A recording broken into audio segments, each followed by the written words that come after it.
Hi, good evening all. How are we doing today? Hello, good evening. Fine. That's good. That's good. Good evening. Okay. Fine, thank you. Yourself? I'm fine, thank you. Fine, thank you. Had a rough week with this fog, or what is it, fog that came from Grenada and my sinuses, but I'm recovering. Recovering. You mean Sorry the to hear dust that. of Sahara? Yeah. It was really bad. I was the worst sinus I've ever had. I almost thought I had COVID. So I went running to the Sorry to hear that. doctors.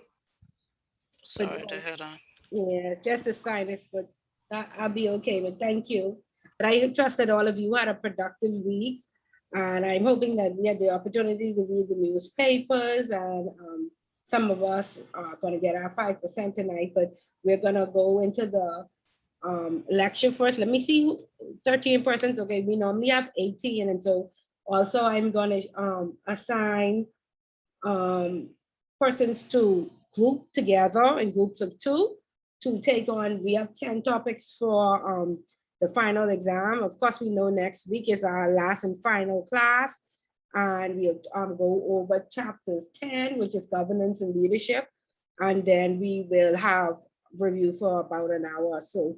So I would hope that all of you come prepared. So just once I finish the lecture, and of course, let me make sure this is being recorded. It's recording. Please ask the host to give you permission to record, but it's recording. Yeah. So we'll go through the lecture first. And so those persons who want to drop off. Now, if you drop off and you don't have, make sure you don't drop off before you know which section you are responsible for to review with your partner. Okay. And so hopefully by now, everybody should know, everybody in this group, everybody should have networked together, exchanged numbers, hopefully come up with some good leadership ideas, attended Toastmasters or one of the civic organizations together. And hopefully when we get back face to face, we will meet up in the various seminars, hopefully, because we are the future leaders. Okay, so I'll start with chapter 9, and then I'll assign the persons for review. And then I had one or two persons that have emailed me already, so I already have some names. And then we will go on to the newspaper clippings. Okay, and then hopefully there should be sufficient time for you to complete all of your classwork. So I would have hoped that by now, as we went through the chapters, you would have been looking at the questions and attempting to answer them, and asking questions where you needed help. And hopefully you should now be on chapters 9 questions. And does anybody have the questions with them? Anybody? Yes. Yeah. Okay, Classwork questions? yes, for chapter 9. Yes, ma'am. I have my questions as well. Okay, so let's read off the classwork questions for chapter 9. And as I give an overview, I want you to ensure that you can answer those questions. And again, just like I recommended with the SDR, a lot of people find that the SDR question is easy, but when they get to, interpreting it, they miss out a lot of spots. So I did recommend that you took the remainder of last class to actually go and practice and write it, and to make sure you have 10 points, and to make sure your essay comes together and it makes sense. Because a lot of times persons answer it, but they miss out important parts. So I wanted you to practice it and read it back to yourself, if you plan to answer that in the exam, to ensure you get all the points. And as with that question, cooperation with enforcement as well. Persons choose that. If they choose the SDR question, those two questions go hand in hand, some of the same information. Or if you're going to quote the law, the failing to disclose and the tipping off and what have you, you would quote those in the SDR question. You can then again use that same information and quote it in the cooperation question as well. But you want to ensure that you can fully answer the questions properly. Okay, so can somebody read off the classwork questions? Who said they had it? Okay, go ahead, Daniel. Read it to us, please. Okay, no problem. Okay, Chapter 9, Cooperation with Enforcement Authorities. Number 1, your receptionist calls your regulator. The director of the FIU and commissioner of police is in the lobby of your firm requesting to see the MLRO. They have a warrant and want you to carry out an inspection based on a STR you filled regarding a PEP account. A, what are your next steps? B, how would you balance cooperation with law enforcement and maintain client confidentiality? C, a staff member of your firm is implicated in the investigation and they also have a warrant for his arrest. What are your next steps? Okay, and this particular question was taken, I think, this was on last year's exam. So that was taken from most recent exam. So again, chapter 9 was only a page and a half. So I'm certain all of you by now had the opportunity to read chapter 9. And who wants to attempt answering that question for me, or do I need to do the overview first? Anybody? Remember, this is discussion based. No? I would prefer Nobody you know do what the to do overview. if the police show up to your bank, Cassandra, you don't know what to do? Yeah, based on the story you told us last time with the guy, where you told the police to wait outside, you took him into the office. I know what to do based on that, but I don't know if that's the right thing to do. But not I don't tell you all the story. Not you don't know the story. Okay, but that's my same story. Correct. So in this very day and time, you know, in the past, you know, it was just a compliance officer that would go to jail. Now they've expanded the law that everybody who is party to any transaction that is deemed money laundering or terrorist financing or proliferation can go to jail. And so therefore, in this very day and time, we can't expect that persons may show up to our organization and request information. How do we handle it? Do we say, oh Jesus, oh Jesus, oh Jesus, or do we hide? Do we run away? What do we do? So Sandra, what would you do if these people were at your door? Are you busy? It's the end of the month. You have all kind of deadlines to meet, but they are in the lobby waiting to see you. What do you do? Well, I would greet them, of course, bring them to the back and ask them if they have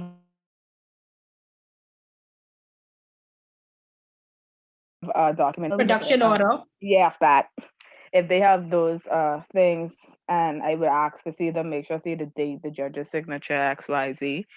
Then I would provide the information within that order, only what's in that order. Don't give more than they ask for. If they say that he has to be arrested, I would try not to pull a scene. So ask if we could just walk outside. He could walk with us outside, then they could put him in the car. Try not to do the handcuff thing because that's embarrassing. Try to save our reputation a little bit. In this day and time of many cameras and everybody recording, right? Yeah. Right. Yeah. So you have to consider the reputational risk of the person as well as the reputational risk of the organization. Okay. But we must cooperate with the authorities. Okay. And the book talks about establishing a good relationship with the FIU. Of course, you know, what the MLRO function is a regulated function. And after the regulators would have approved you, there is a form that you fill out for the FIU, where you send that approval on to the FIU, letting them know that you've been approved by the regulator. And then they list you as the MLRO, and they know you are the person that, you know, they will liaise with and send, you know, any production order or various warrants or anything into the institution. And so one time I was being audited and they said, Ms. Bullitt, we'd like to see your approval letter from the FIU. And I said, do you need to see it? And they said, you did apply for it, right? And I said, yes, I sure did. I told you all this story already, but I had to run down to the FIU and on a Friday afternoon and beg and plead and say, please give me a copy of this approval letter. I don't know why we didn't have it on file, but I told you all that story. I don't recall that one. Okay, good, okay. Yeah, so that's what happened. I did not have it, a copy on file. For some reason it was missing. So I had to run down there and beg it, please, say, please, give me a copy so I don't get an audit note. So once you would have gotten your approvals from the regulators, please keep them on file. You should have a corporate secretary that should have, a file for these type of things. Make sure she has a copy, and then you keep your own copy, but make sure, because you do get an audit note if you cannot produce that letter where you would have applied and advised the FIU that you were approved as the MLRO. Okay, just so you would know. Okay, so you have to maintain a good working relationship with of course, the entire organization. You should be diplomatic in all your responses. You should build relationships where you have an open door policy and persons feel comfortable coming to compliance. However, you want to ensure that everybody understands that compliance is everybody's business, not just the compliance department.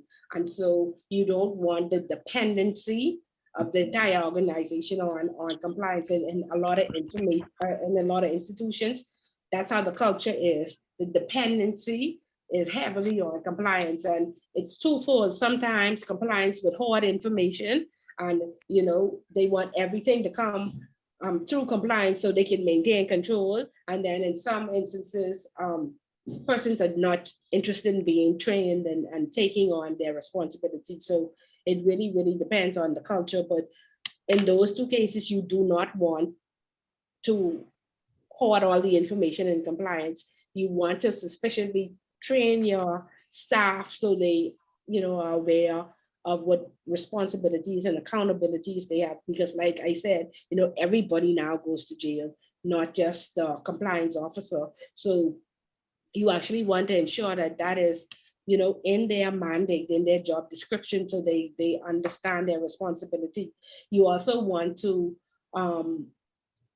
make sure that they sign off and understand what is failing to disclose, and they understand what is tipping off. Because of course, I said in the past, why they beefed up the fine and the law for failing to disclose, because there were many, persons who felt like, oh, I'm just a teller, I'm just entry level, but you are frontline staff. And they was like, well, that's above my pay grade, or there's no protection, and so therefore I am not giving a statement, or I'm not going to the police station, and I am, I'm not giving no additional information. I don't want to be involved.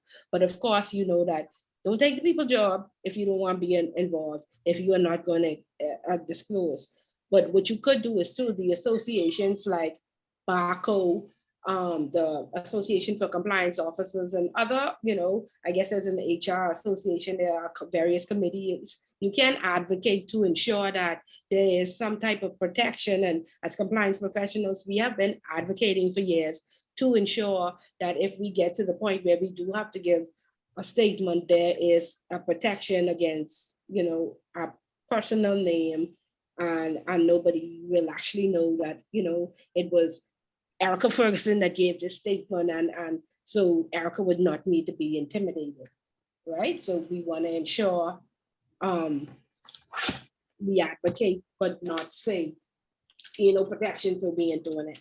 Okay, because like I mentioned, there's a nice little cell that they created for white collar crime and for the FIU right above Bethel Brothers that they have for us, so we are not locked away with the hardened criminals. Okay, so sorry, somebody said something. Yes, sorry. What you're saying is in response to the question, or are you going over the chapter? I'm just trying to follow the right log on a little bit. So I'm trying to find my. I going back and forth. I going back and forth. So I started off with the question, so everybody would be aware of the question, and then to ensure that you can answer, the question, and then I went into the book based on. Okay. So I'm sorry if it's confusing. Okay, so back to the question, and some of you, of course, who would have been in intro already know this story. Miss Bullet don't have no new stories. I still have the same old story where,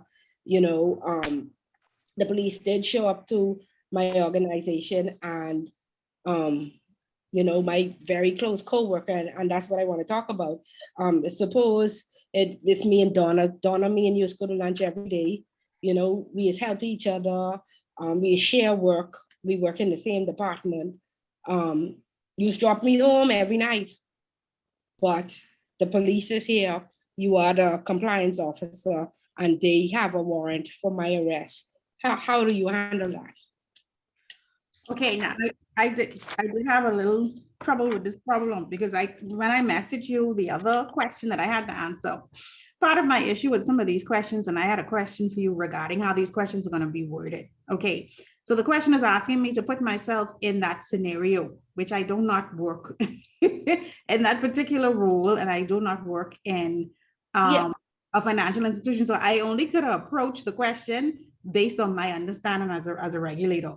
Okay, so the person that you sit next at this as a regulatory office that you work in, the police is there with a warrant for their arrest. Mm-hmm. What do you do?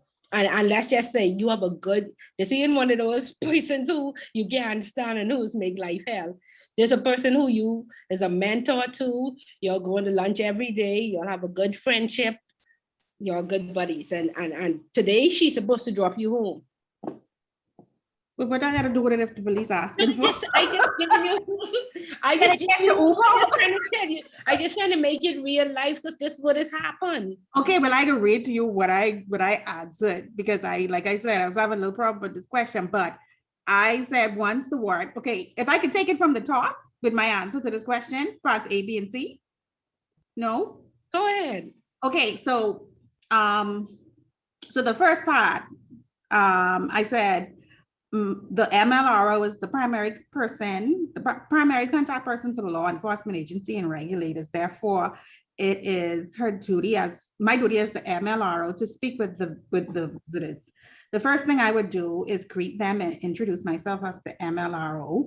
I would request identification from the individuals where applicable and ask to see the warrant. I would analyze the wording of the warrant to ascertain whether it grants the release of information about the client, the precise terms of the warrant and continuing obligation to the law enforcement agency.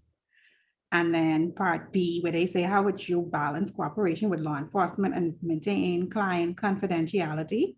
The MLRO should establish a good relationship with the FIU as the key role of the compliance department. It's our key role is to manage the relationship with the FIU and the regulators. Requests for information should be dealt with in a timely manner, with the MLRO being the primary point of contact. He or she should maintain to ensure that individuals are properly identified. The MLRO must also ensure that the proper warrants and consent letters are in order before any client information is released to ensure that client confidentiality is not breached. And then for this part, now you didn't put the part about she catching a ride home, but anyway, she got. No, but I just brought that in because I was telling you sometimes it's like I told you all, it was my teller of the year, my best teller that was stealing from the blind people. And I remember I tell you all, I cried because, you know, I felt like I was her mentor and I was rearing her up to be the next manager and all of that. And she was the one who was stealing from the blind people. I told you all that story, right? When you tell us that? No. You said that in intro. An intro, yeah, okay, good. So Meryl heard that before, yeah. And so I remember. yeah, so a lot of times it isn't like somebody who was strange to you, and I was shocked. So my response is, once the warrant has been analyzed and it is confirmed that the staff member's arrest was requested by law, the MLRO has an obligation to turn over the staff member to the authorities. However, she or he should be careful not to alert the staff member, as this may give them the opportunity to evade the law or conceal or destroy evidence. I know that's not kind of cold, but that's what I have. Okay, Donna, but okay, in terms of maintaining confidentiality, what that question is asking, so, you know, it's easy. Is sometimes they're just asking for a particular transaction. So they may say the transaction of April 21st, 2020, or a particular wire amount for $10,000. And so how do you maintain confidentiality? By not giving them, each client has a file. So you don't just take the entire file and pass it over to them. Even when there are audits, you only give them specifics. Whatever they specifically ask for, that is what they are privy to. They are not privy to the entire file. Okay, and so that's how you maintain confidentiality, by only, ensuring that if the production order has that date, that's what they get, and that's it. Okay. Okay, That's and the part where I said, they would want, they're not going to reject the file. Because as when I used to audit as well, I used to be happy when they give me the entire file, and that's how we find out more information without going through the process of, getting a warrant or the procedures that we had to do when it was an audit. So if you give me the entire file, I'm going to take the entire file. But as the compliance professional, you should know that they are only to be given what they have a production order for. okay, and so that's the part where I think I said she's analyzed the particulars of the warrant or whatever it is they're requesting. Correct. So make sure that they only get that information, nothing further. Correct. And then sometimes you may have to pull out a report. And so you are to photocopy, like cover up, put a paper over, try to only take out that piece of information from any report that you have to give. So you put a paper on the top and a paper on the bottom, then you photocopy that and only give that. They only want the information for Cassandra. Okay, Or for Danielle. So you can't give them Keelan, Nakisha, and Abernike's information, because all of that are on the same report.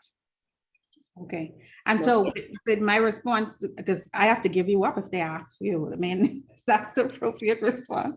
Yeah, only what is documented now. They will come in and they'll ask. Right. But if it's not in writing, or if they don't have that production order, then you are not to give them any information. You can listen to them. Of course, if they walk in and you are the MLRO, a lot of persons, institutions don't have legal, but legal is outsourced. And because you have those professional, those persons, and whatever you say could be held up, using law. So therefore, if you don't have legal on staff and you have legal outsourced, I would say, could I have a few minutes? You bring them in a very private area and call legal to listen in on the phone and let legal advise, because you have to remember that you are not a lawyer if you're the compliance person. Okay, but some persons they wear many hats, and some people do have the law degree. So if you're acting in that capacity, then fine. Okay. Ms. Bullitt. A law degree and you're not legal to the institution, I would not see those persons by myself. Okay. Yeah. Okay. So that's what you want to do. First of all, invite them into a private room and ensure that the legal is there to help properly advise you. And if you have a recording, if you can record the conversation, you would want to record it to ensure that you get all the proper details, or you would have somebody take minutes to ensure that all the details are reported properly. Because again, these cases have turned out to where entire organizations have closed down or persons have gone to jail. Okay, so you want to be careful with it.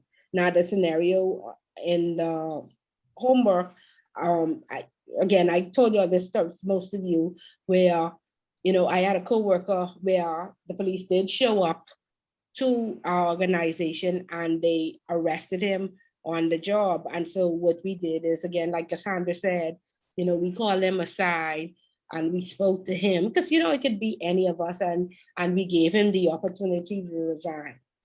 Now, in this day and time, that was back in, what year was that? 2000 and early 2000, before the laws changed.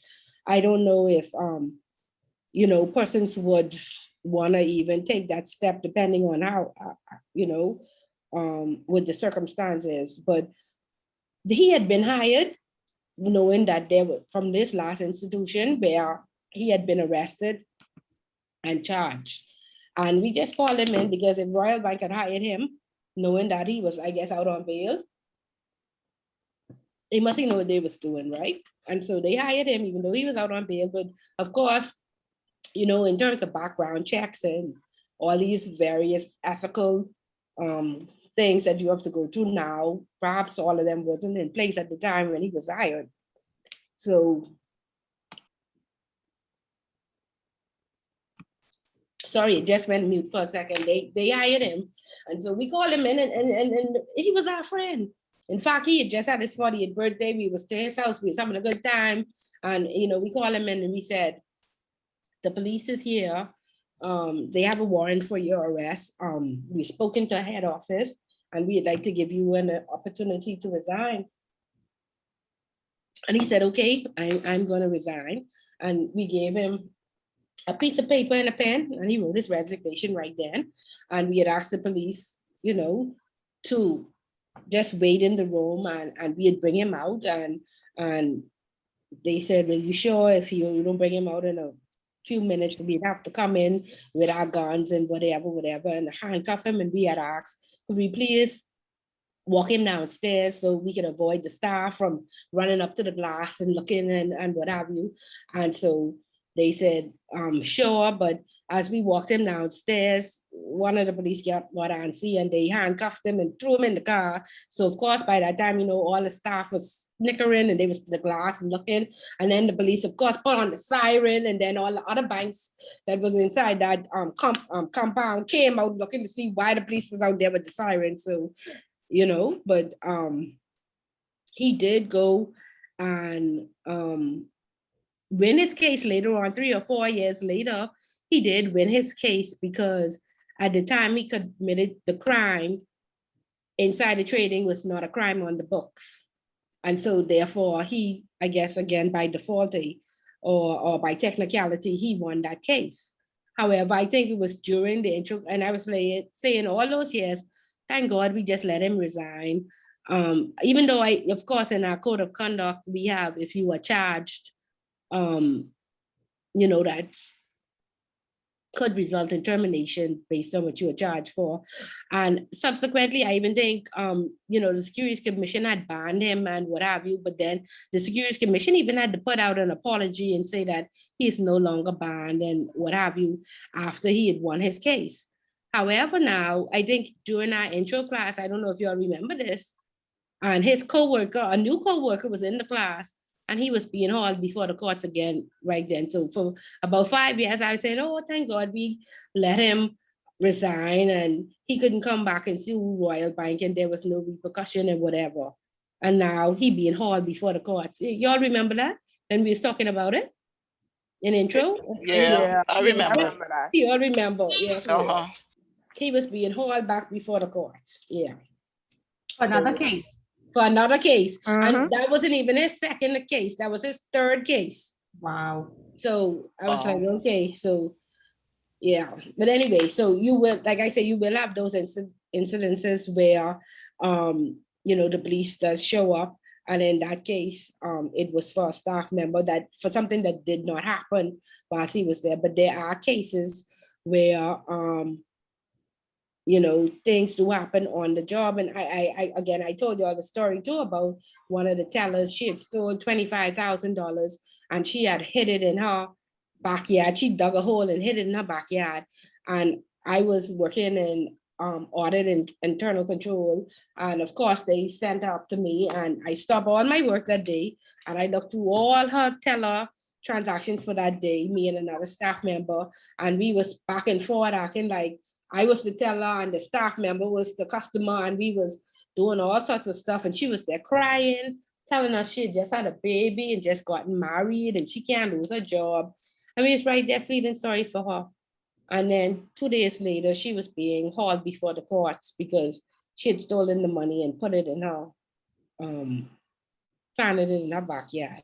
But of course, you know, like I mentioned, the banks, the reputational risk, if you continuously have staff members being dragged before the courts, you know, customers are going to say, oh, all of Royal Bank staff is thief. So, you know, to avoid the reputational risk, they normally don't show up after the first charge. And I've had many persons over the years just brought before the courts for stealing by reason of employment. However, now there's a money laundering charge now that now falls under money laundering. And so remember I said we would want to watch and see if now these cases are just going to go, fall along the wayside now because the banks don't want the reputational risk, or are they now going to be forced, by the Attorney General to show up and prosecute these persons? Because of course, we need our numbers to increase, and we need to ensure that persons are being brought before the court for money laundering, because we're being internationally watched. So we will, I guess, continue to watch the news and see exactly what comes out of that, and ensure that, I guess follow through to see exactly if anything changes or not. Ms. Bullitt, Yes, let me see if I understand. Are you saying that the bank wouldn't show up once the person is charged, the bank doesn't show up anymore? They don't, right. they don't send a representative anymore? No, What, and just because of reputational risk? Or you think maybe it's because they would have had the person pay the money back? Because I know in several instances where, when I worked at CIBC, where the person was found stealing or whatever, the persons were willing to pay the money back, or the bank was able to recover the money back. So maybe it may be for both reasons, or something Yeah. of that sort. again, I know many cases where these people didn't have the money to pay back. And like my super teller, again, she had stolen that $70,000 and from a blind man. She didn't have the money to pay back, and in 3 weeks she was working at Atlantis. Wow. Another guy who, NIB has the printed checks for below a certain amount, and they had ordered the checks, and the signature automatically comes. I think if it's below $1,000, the signature automatically comes on it. And NIB had ordered the checks, and the PO box was wrong. So they returned them to the customer service rep and said, hey, the PO box is wrong. We need a new set of checks. So he was supposed to go and destroy those. He ordered the new set of checks, but he kept those checks. And he kept going to the teller and saying, or the messenger for NIB is here. And he kept cashing those checks. How much he got away with? He must have only got like $12,000 off of those checks before they realized, before NIB called and said, hey, these check numbers that are going through are out of sequence and what have you. But he got like 12,000. So there are various. Ms. Bullitt, I know money to get locked for $12,000. But I'm sure he was trying to get more. I'm sure he tried to get more. He might as well write them in 12,000 intervals one time. But let me tell you this. That particular person, he worked under me as a teller, and I was his teller supervisor. And he reported me to head office and said that I wasn't treating him fairly. I always accused him of stealing. He was a teller who was like a perfectionist. So every day he would balance to zero. And so I used to tell him, perfectionists, be a human beings, and perfection is good. But if you overdo it, if you are going to steal, if you're going to move the money, if you balance over for $5 or whatever, and you can move the $5 and put it in your pocket, that's stealing. Or if you balance under $5 and you could take it out your pocket and put it there just to say you balance to zero every single day, something wrong with that. And so he said, in his pursuit of greatness, as a supervisor, I'm not supporting him. And he wrote this long, like 10-page letter to head office about me. And so I say, y'all can do whatever y'all want to do. Y'all can either move me or y'all can move him. But, it does not matter. Perhaps he does need to go and pursue his greatness somewhere else. And they said, okay, we're going to send him to the main branch. So he almost felt like going downtown to the main branch. It was a promotion. you know, so he was happy and, you know, he was like, there you go, there you go. You know, you always tried to hold me back and blah, blah, blah. He was there for 6 months. For 6 months. And But then while he was at my branch, he could only do the petty stealing. Down, he was able to hit, and that's what they find out about. But he hit within 6 months, he did done hit that, and God knows who else, what they didn't, you know, find out about.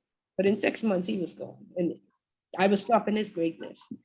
Miss Bullard, what you heard of are you aware of that case where the person was stealing a penny from different person's account over a period of time? Is that true?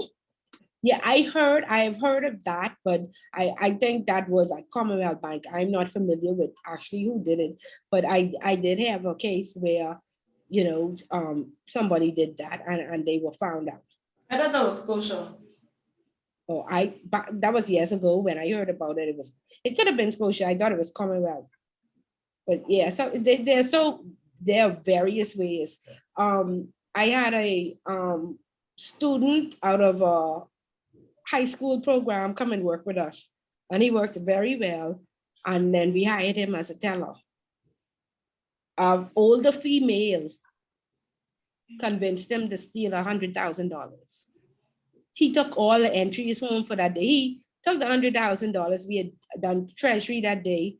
He was supposed to count the cash. He was counting it, and then he pretended like he got a cut or whatever. The person who was counting with him went to rush and get him a Band-Aid. He took the $100,000, put it in his pants, and then he took all the entries for that day. And it took like 2 weeks to determine that he took the money. And then he took the money, and then, you know, we kind of tricked him into admitting it. We say, you know, just tell us and we can work it out for you, because we know you won't take the money for you. Tell us exactly what you do with the money and we can work it out for you. And his parents came in because he was only like 19 years old.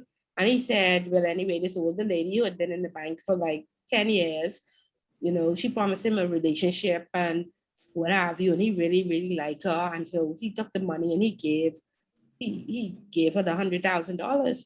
So I said, well, we need the entries back. You can't give us the entries. So he said, yeah, they right home in my room. Wow. I said, okay, let me talk to your mommy. And I said, he said, entries home, you can't bring them because we can really need them.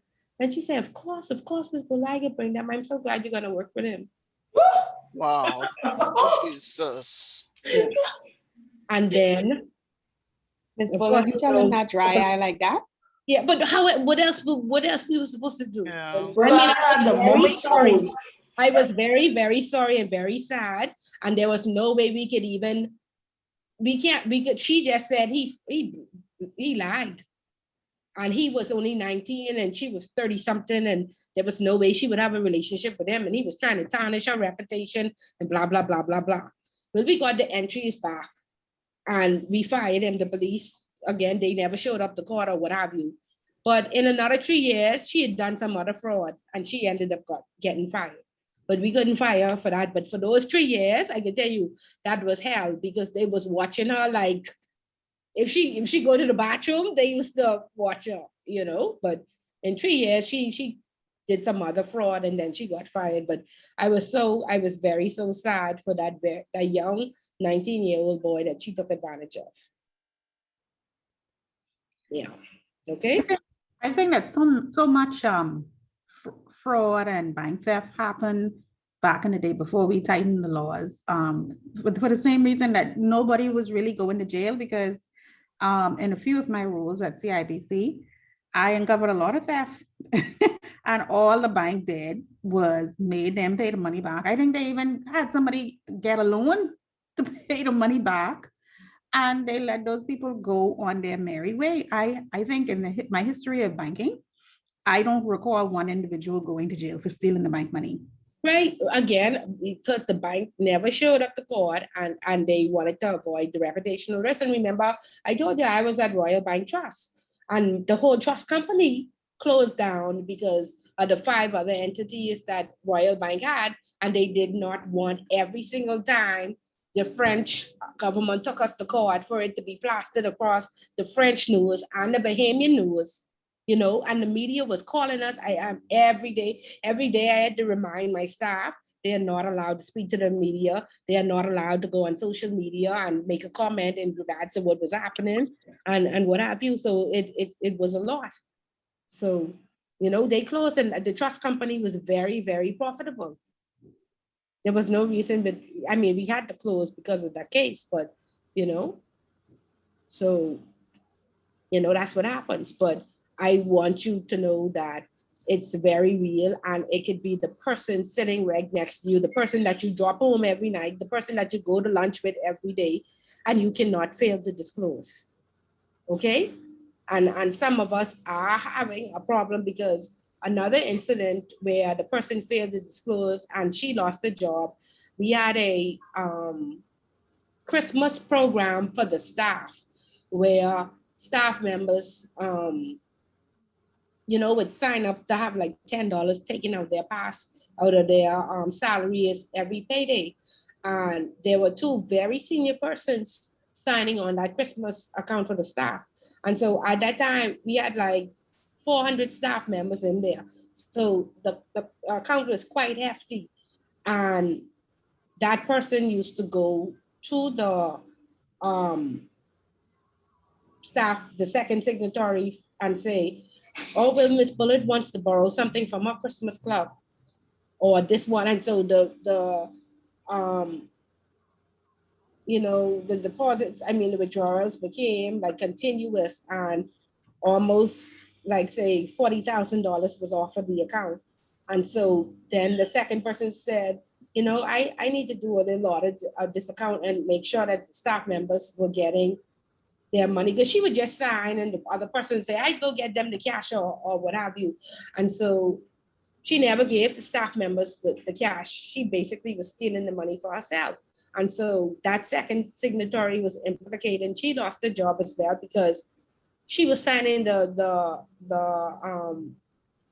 transaction form, and she did not ensure that the rightful person got the money. Not only that, the account was meant for Christmas. And so, you know, once or twice you may have an emergency, but it shouldn't be like 10 transactions a month or 4 or 5 different staff members withdrawing at a time having an emergency. And so they said that she was negligent, and she signed for the withdrawals. And so, you know, she lost her job. But that person also, her husband had an account with us, and her husband had a business, and she withdrew $150,000 off her husband's account. Just transferred the money in the system, but she was working in data processing. And her husband came into that bank, and her husband said, my wife is not on that account. She was not allowed to withdraw that money. Please put my money back. And everybody thought that her husband was like very cold. And they was like, oh my God, she should divorce him. But there was no way she would keep a job. That was all the money that the husband's life earnings. And if he didn't make Royal Bank pay that money back, she would have been fired. He would have been broke. And what was going to happen to both of them? But Royal Bank had to put her husband's $150,000 back on his account because he did not authorize those transactions, nor did the staff. So they had to put $40,000 back to the staff Christmas club, and they had to give the husband $150,000 back.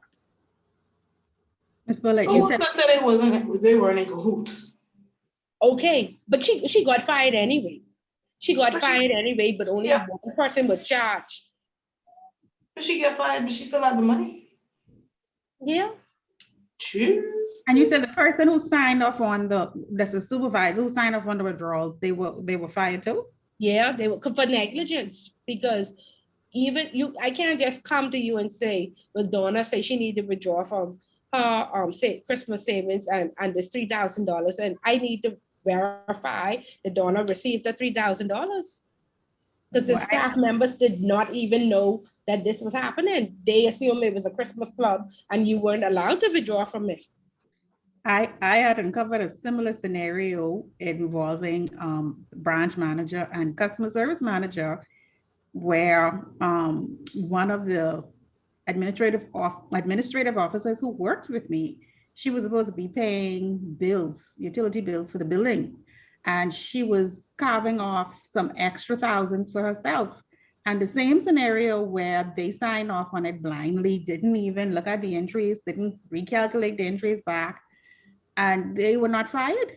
Only her, she was the only one was fired. As a matter of fact, when she paid the bank money back, they practically let her go. I mean, that was it. That was the end of that. So we really needed to tighten up these laws because I mean, people used to get away with foolishness, and I really thought it was negligent. That how could somebody bring an entry to you to sign a set of entries and you evening and cross-check the entries to make sure the entries add up? That just didn't make any sense to me. And this wasn't, they wasn't stealing from a customer account, they were stealing from the bank account, the bank ledger.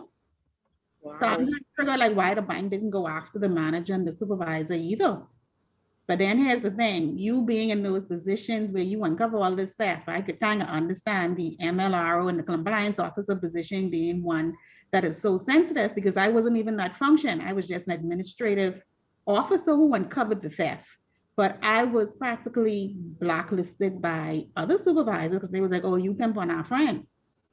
Okay, and so that's why I asked you, what if this is the person who is your teller of the year, or your close friend that you have in lunch with, or somebody who you depending on for a ride later? You have to be very careful not to tip them off because I had to go and hold the training at Royal Bank in Miami for the same thing where persons would have said, you about to be fired.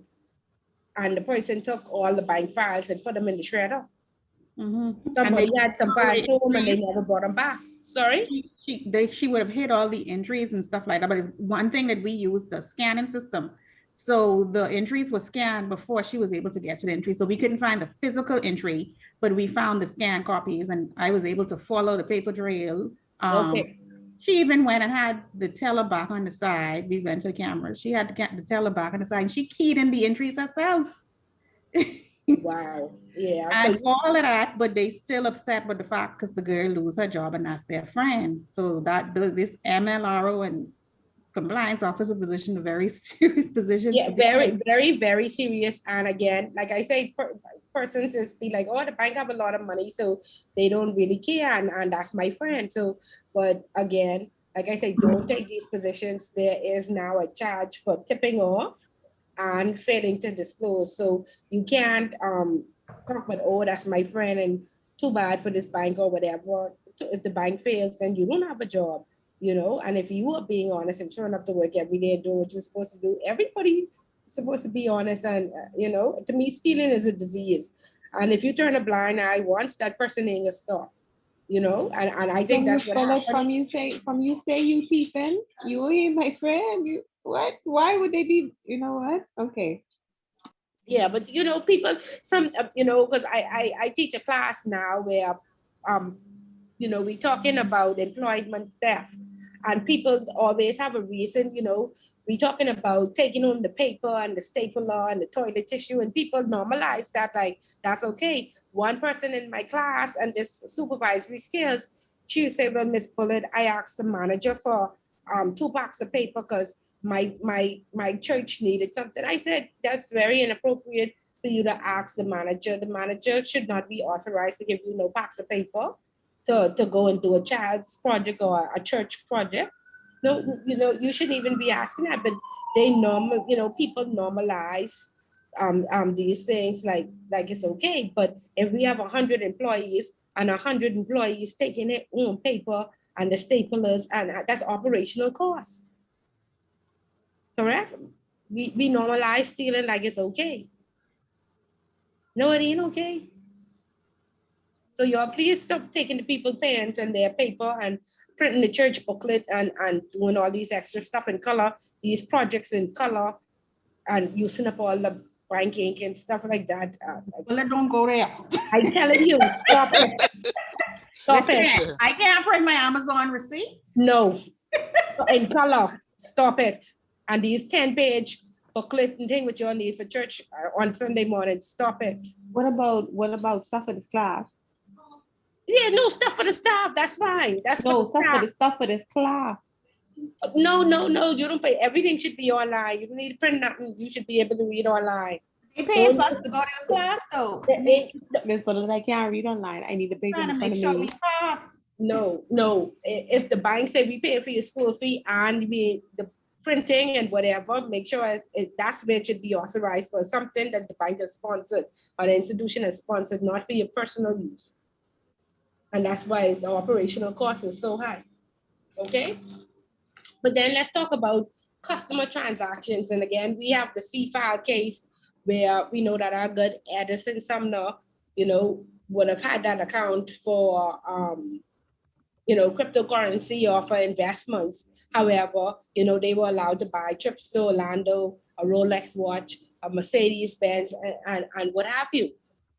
Right? So how are we going to handle that? Because that's been an ethical debate right now, because the Securities Commission has banned him for 10 years. However, because of who he is, his network, persons are almost, on one side, they're condemning him and saying it's because of his network and who he is. They're giving him a slap on the wrist. But he has done something very wrong, because again, he was like the second signatory. He was the principal on the account that allowed the CEO to go on these lavish vacations on the people's money. How is that allowed? Is he not getting a slap on the wrist? When the FIU showed up at the police to arrest him or call him in and said, we need to investigate what happened. How do you think that was handled? And are we prepared for these things? Donna? Hi. Oh, sorry, you was talking to me. No, I talking to anybody who would answer me. Anybody? Cassie? How do you think? Are you familiar with the Sumner case? I'm not familiar with that one. Oh, me? Okay, so he was the director for the Chamber of Commerce, and he's also a pastor. Somebody decided to mow a lawn right next to me. Hold on 1 second. Yeah, so he is a pastor and the Chamber of Commerce director. Okay, very well known in all the cliques, the executive committees and boards and Rotary and what have you. And so, of course, they almost did not want him to even be arrested or questioned or removed.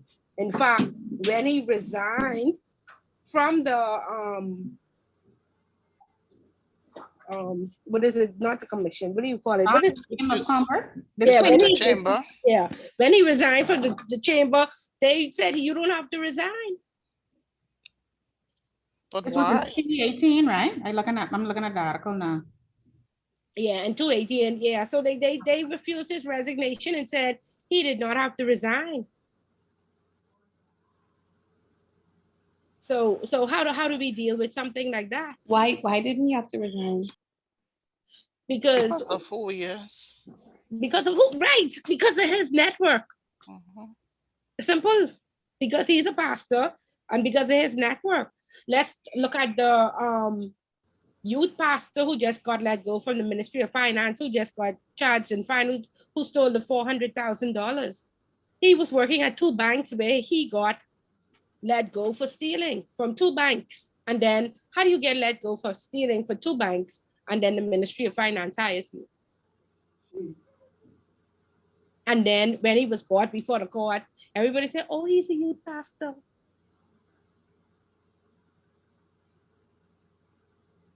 So how does it work? So in this country. And the tides that you have. But it just says a lot about the fact that he's so comfortable doing it and they're so comfortable keeping him after he's done it. So that says a lot about all of them. Okay, and so there has been a lot of outcry from the public in regards to Edison Sumner, because there are forums now where I think, so the Securities Commission has banned him for 10 years, but Ms. Rowell, who was the head of the Securities Commission, she sits on a board where he sits on a board. And so what they're saying is that, and I think it was a board that was established for the disaster recovery.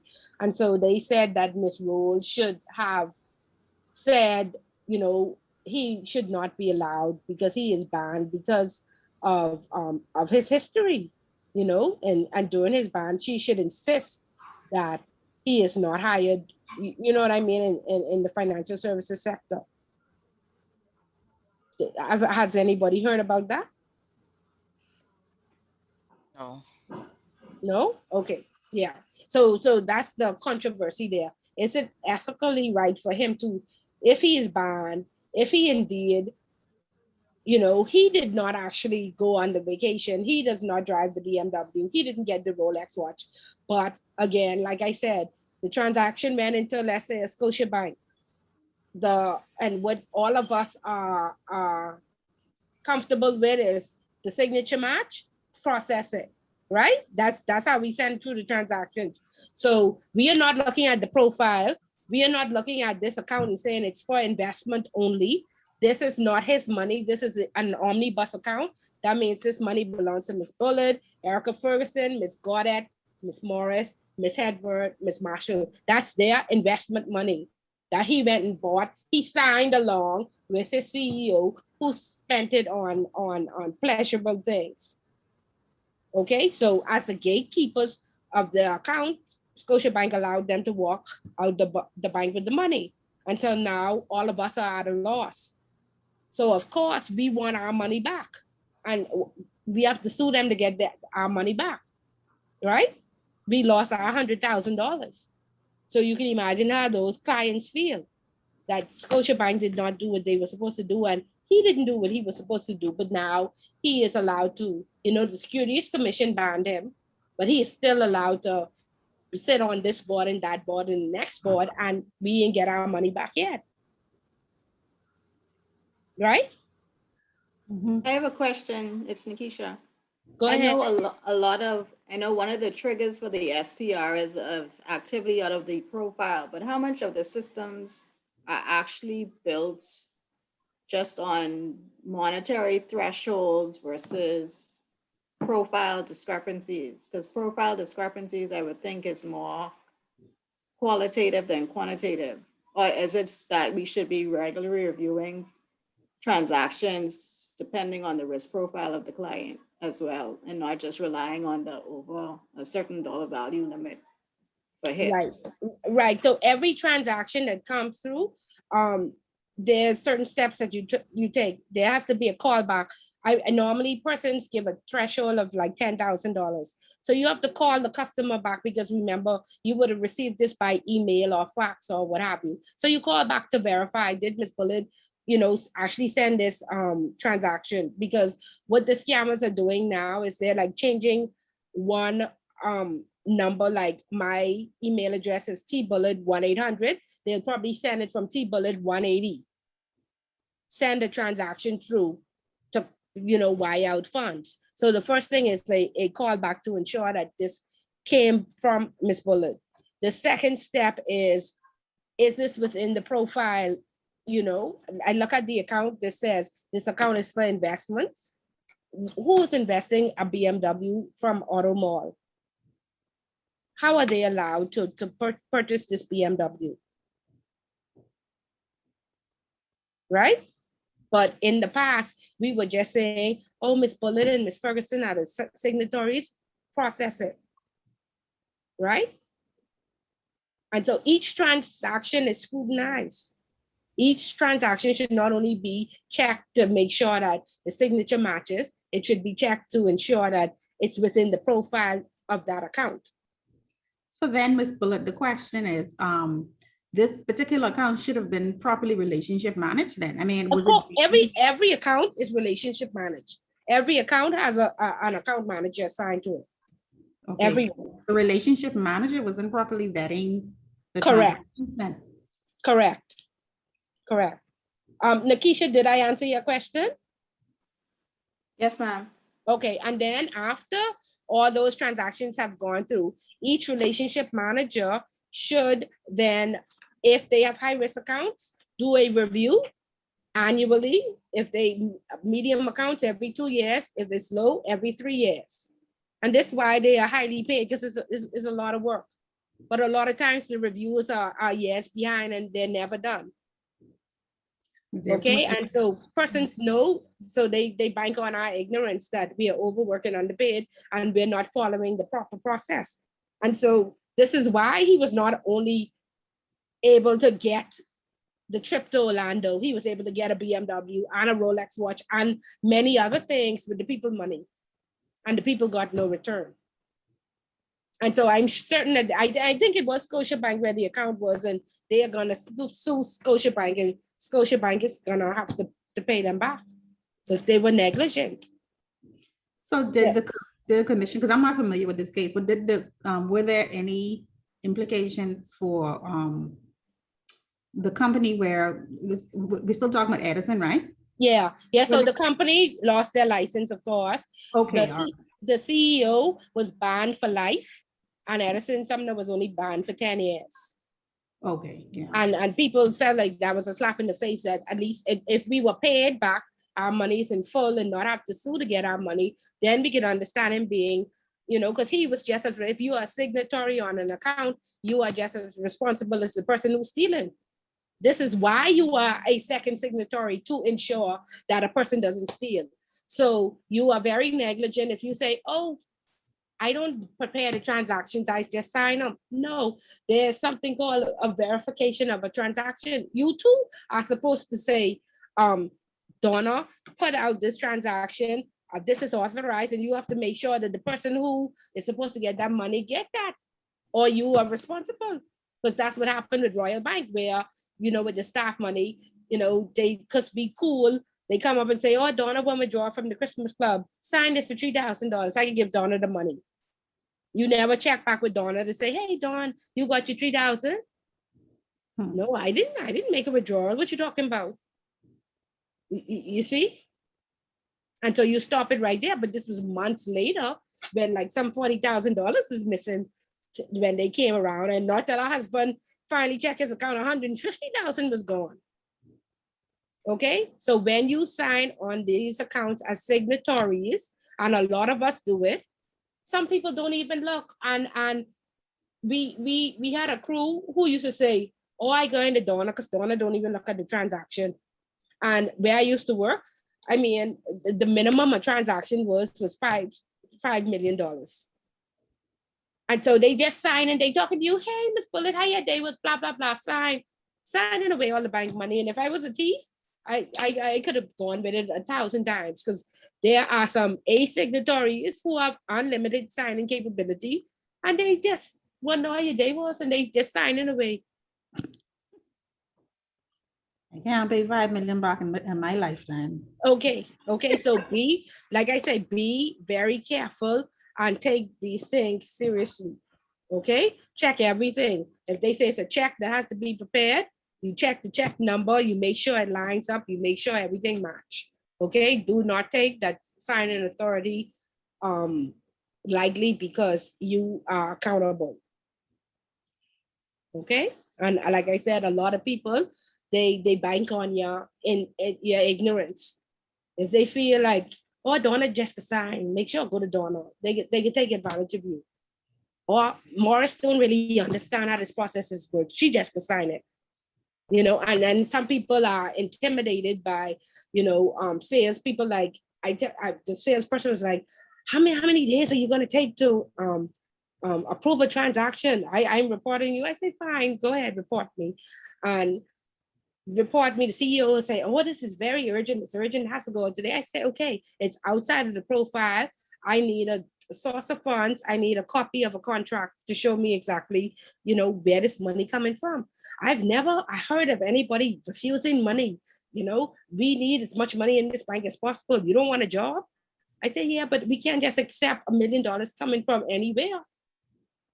Show me where this, oh, he bought some shares. Remember, I told you the sales agreement, 40-something pages, and it was wrong. Yeah. So I had to take the time and read it. And that's what happens. Yeah, so be very careful, because a lot of things happen, and persons have to now be accountable. Sorry, this scenario is similar to one of the homework questions and this thing about Mr. X, where he was one of the signatories on the charity account, and he was asking to transfer $8,000 to the personal bank account of somebody in the Middle East. Correct. Good, good, good, Donna, right on track. Okay, so in this scenario, we would ask for additional information, I guess, details about the beneficiary. Because in the question, it didn't say exactly who the beneficiary was. If it was a medical supply or anything like that. So ask for additional information on the beneficiary. And then some sort of documentation to prove that it was to pay for ordered medical supplies. Yeah, it should always make economic sense. Yeah, so you have to prove, why would you be sending a company, you paying for an invoice to a personal account? Why? Right. Yeah. Okay. Okay, so make sure your transaction always makes economic sense. And so all it means is that even though we are overworked and underpaid and swamped, we have to take that extra 5 minutes to check these profiles to ensure that these transactions are staying within, the profile and the thresholds. And again, I sent you all out last week. I said, go back to your institutions and find out what systems you have to support you, or what systems you don't have, and if you need to do anything manually. Has anybody checked? Does anybody know what? Can you repeat that? Which systems that we want? Yeah, what tracking system you all have? Like, of course, all of us use World Check. And did we find out if World Check is scanning the names every night? Or how often it is? Is it only at account opening that we see that Miss Bullet is okay when she opened the account, and then 2 weeks later she goes and has a money laundering crime, now she out on bail? I ain't gonna wait for y'all to tell me, because I ain't even in that field. So y'all tell me, please. Apparently, well, some institutions use what they call a hot scan to sweep all the transactions for threshold amounts and names. And I think if there is anything unusual, it's detected through that process. Okay, so it says, can it scan the profile? Can it say that this is an account for investments, but they bought a BMW? No. Okay. It's scanning amounts and it's scanning names. Okay, and so what did we learn with the thresholds? When the threshold was 5,000, they bought in 499.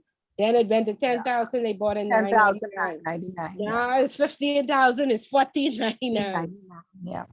Right? Yeah. So that's why I said, okay, so now find out who helps me with the profile. Is this something I have to go and do manually? Well, I guess if there's a hit, then a profile is built. I'm not. Keely, suppose there is no hit. Suppose there has to be no hit.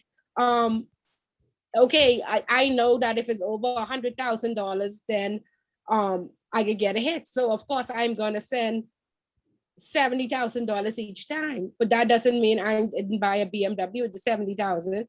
That doesn't mean I didn't go on a vacation. But that doesn't mean that the administrator isn't looking out for red flags. That doesn't mean. But are they? Are they? Well, they're supposed to be. Okay, I mean, that's why I told you to go and check. Go and check to make sure that you are covered. Go and check to see if there's a report that comes out and what is on that report. Because sometimes we have reports, but is the report giving us the information that we require? Yes or no? And if it's not, whose responsibility is it? And what are the steps? I know at Fidelity, at least at our branch, what the tellers do, and I've witnessed it personally, is they'll. I can't hear you, Danielle. Sorry, I noticed at my branch, what the tellers do in particular is count, even though, like you said, they try to be under the threshold. If they've made, let's just say their limit is 1,500 and they've made 5,000 deposit last week. I mean, sorry, $500 deposit yesterday, another 500 today, and then tomorrow they'll come in with another 500. They'll add it up, and if it's within the 1,500 mark, they'll then report our STR. At least that's how we were trained. Right. Yeah. So they refer to that as smurfing. And so most systems are savvy enough to detect smurfing, right? But what it's not savvy enough is to detect whether it's not in the profile or not. Okay, so that Well, account that's a manager- isn't that something manual? I mean, like, do you have systems that can detect what's in the profile? there Because are I some did systems. ask our transaction monitoring, well, the person that works in that area, Yeah, and she didn't seem to be aware of any system that was able to detect an anomaly in a profile. We used to, at CIBC, we used to get a large cash transaction I report. was just going to say that. Yeah, and for each relationship manager, we had to review, because anything that fall on our portfolio, I think it was picked up on the transaction report, the total amount, as opposed to per transaction. So if a client made 2 deposits at 2 different branches, we would get a report showing all of their if it totaled up to a certain amount. I think that's the way it worked, if I could recall. But I know we had to review those reports and kind of go back and try to understand what the particulars of the transactions were. Okay, so if there's no system, and I'm certain there was an entire, when I was at Royal, there was an entire like a profile that we entered into the system. And in some instances, like with our risk rating, there was nowhere in the system that was assigned for risk rating. So, I mean, I worked on the operational, like an infrastructure side. So what I did is I found an open field, and I said, let's use field 57 and put the risk ratings in there. And so we could get a report. And so that helped it change from a manual base to that's the way to make it automated. And so if you work with operations or in IT and you're in compliance, sometimes you could get them, you could ask them for an empty field, excuse me, and enter some profiles in the empty fields, and at least you can get like a report.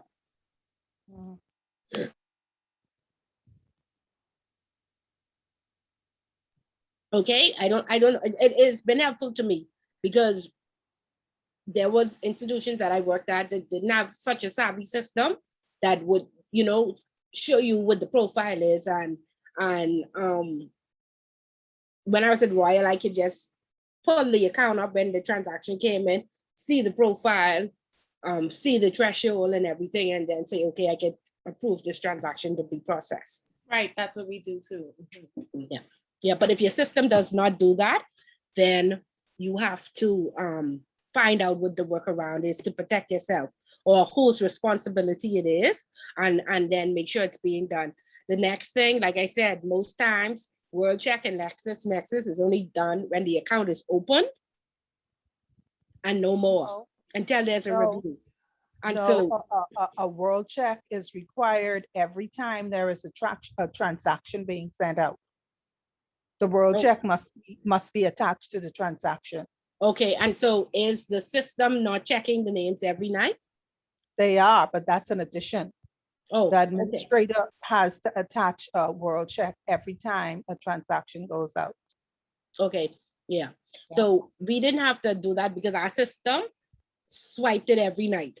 And then I was at another institution where the system wasn't checking it every night, and central bank had asked us for a workaround, and our workaround was that because we only had 50 clients, somebody would do it manually every month. So once a month, they ran all the names, they keyed all the names in WorldCheck monthly, and the regulator accepted that. But like I said, you must understand what triggers are in the system, how they work, if they're giving you the information. How do you know if this person is within their profile? If you know the purpose of the account is being carried out. And if it's not, you are not to approve that transaction, even if those signatures match. Okay, even if somebody is putting pressure on you.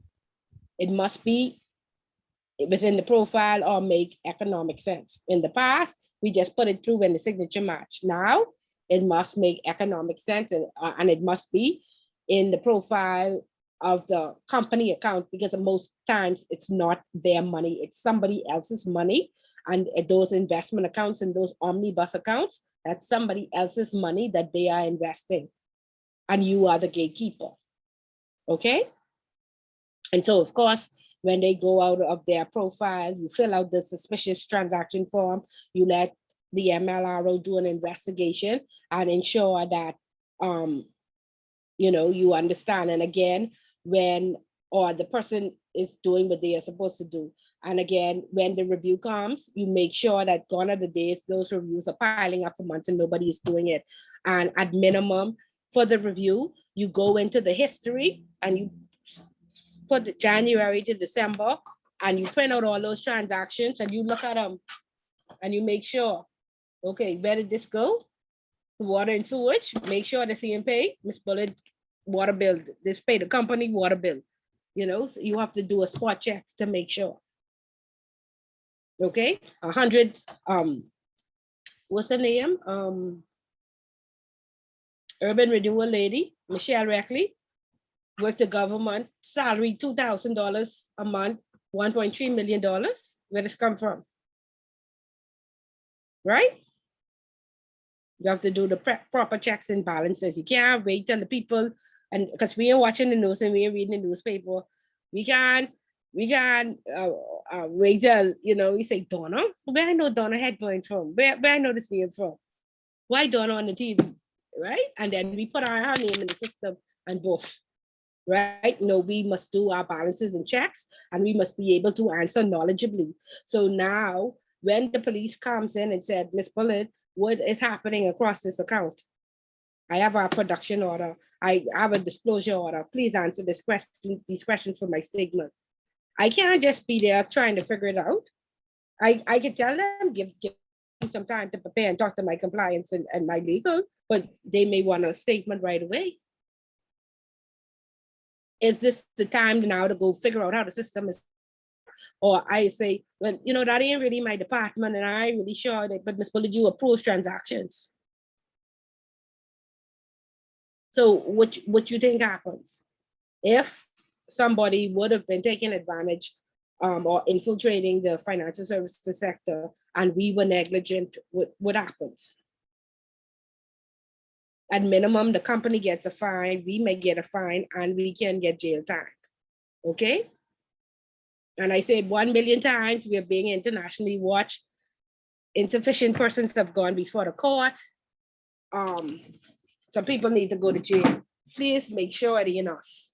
And of course, you know, like I said, for the first time, we saw the politicians being brought before the court. None of them have gone to jail yet. So there's still a lot of space for us, but somebody has to go. Most of the time, it's only poor people that go to jail and only poor people pay bills. And I hear that Ducila say $20,000 just to sit in his chair. Okay. So Ms. Bullet, once the MLRO completes that SDR, and in completing that SDR, she forwards that to the FIU. She would obviously be forward, or he or she would obviously be forwarding that to the FIU on the pretense that, well, something really did happen. And so the MLRO then shouldn't be surprised that the police and the other people show up to the office then. Correct. Correct. Okay. And I had a situation where we had a, what type of account? Are you all familiar with SACs? Segregated accounts. There's a type of company account where there's no liability between the accounts. So let's just say persons came to, I had a financial services account, they came to Bullet and Co. And so there's no liability. Ferguson, Gadet, Morris, and Hedburn, they are all under Bullet and Co. but they have their separate account. They call it a SAC account, right? So there's no liability. So in my SAC account, Ferguson and Godet already have STRs filed against them, right? And the company is requesting to open up a new account. So I suggested, I said, you know, this person has 7 clients under their names. And we understand it's a company, but obviously there's something wrong. If 3 of the 7 clients have STRs filed against them, we don't want to open any more accounts with this person. They need to do proper vetting on their clients, correct? And so I was told I must put them to the onboarding process and let the committee decide if they want to do business with this account or not. Not, you know, me be the one man person stopping, you know, the bank has to make money and blah, blah, blah, and what have you. And I said, okay, fine. You know, y'all can do whatever y'all want to do. And so the FIU was sending updates because, like I said, since they've gotten a new director now and they have an online system and what have you, they are on it. Like before, I used to send an STR and never hear back from them. But now they are on it and responding and calling you on the phone and you know, getting information and sending their production orders. And so, you know, I mentioned to them that, well, I blocked these accounts and the person is getting agitated and, you know, is attached to a larger company and they are SACs and they don't have the liability, but they want to open more accounts. And so the person I was speaking to said, and you have agreed for them to open more accounts. I said, no, I haven't, but you know, we have this larger committee that deals with high risk, you know. I approve low and medium, and I'm on the committee for high risk. And of course I'm going to decline, but there are other persons, we need 3 votes and they can possibly go through. And so the person said, well, I'm going to speak to the director. And then the director sent somebody to speak to the CEO to find out exactly if they understood that these persons were being investigated and they should not take on any further business, you know, or what was the rationale for them taking on this business. If this person has 7 clients and 3 have STRs, like, would you really be opening up, you know? And so sometimes you're in that position. And like I said, I know a lot of that was happening at other banks like Gannett, where was it? What bank? Julius Baer. You know, the principal had just left Julius Baer to go to Godet Bank, and they sent a lot of accounts to, I think it was Deltec and Anspacher that was listed in the newspaper, and it said that again they had this special committee that was approving accounts outside of compliance. So you want to, you know, be careful of all of that, and you don't want to be intimidated. And like I said, the regulators as well as the FIU is more hands-on, so there's much more support for the you know, the MLRO and the compliance department, because like again, a lot of these you know, I always worked in offshore, and like I said, you know, the Canadians are more conservative. So if you work in like in a Fortune 500, like a Scotia and a CIBC and a Royal, you won't have these problems. But when you work in these boutique banks, you know, the Swiss are a little bit more desperate. It is a very competitive world. And so they do open a lot of unscrupulous accounts, and, you know, and so you have to be like very, very savvy to ensure that they are avoiding and not evading. And it's not only taxes, but any other, you know, KYC law. And so, yeah, you will have some pressures, you know, from the salespeople for, you know, pushing to open up these accounts, but you have to not feel pressured. And again, like I said, the regulators are hands-on and they're very supportive now, and they do deal with these situations on your behalf. And like I said, when you see things start to get completely out of control, then your only option is then to leave. If it's outside of your appetite, then you leave. And you see that you constantly get requests for accounts that don't meet proper KYC or don't have proper documentation, or it does not make economic sense and you cannot corroborate from their financials how they made this money, don't do it. You know, don't, there's some intimidation, there's a constant stress that the bank has to make money. Compliance has to strike a balance with sales, you know, but you have to ensure that you remain compliant and you avoid, you never evade. And so you don't get into any problems. Is that clear? Yes. Yeah.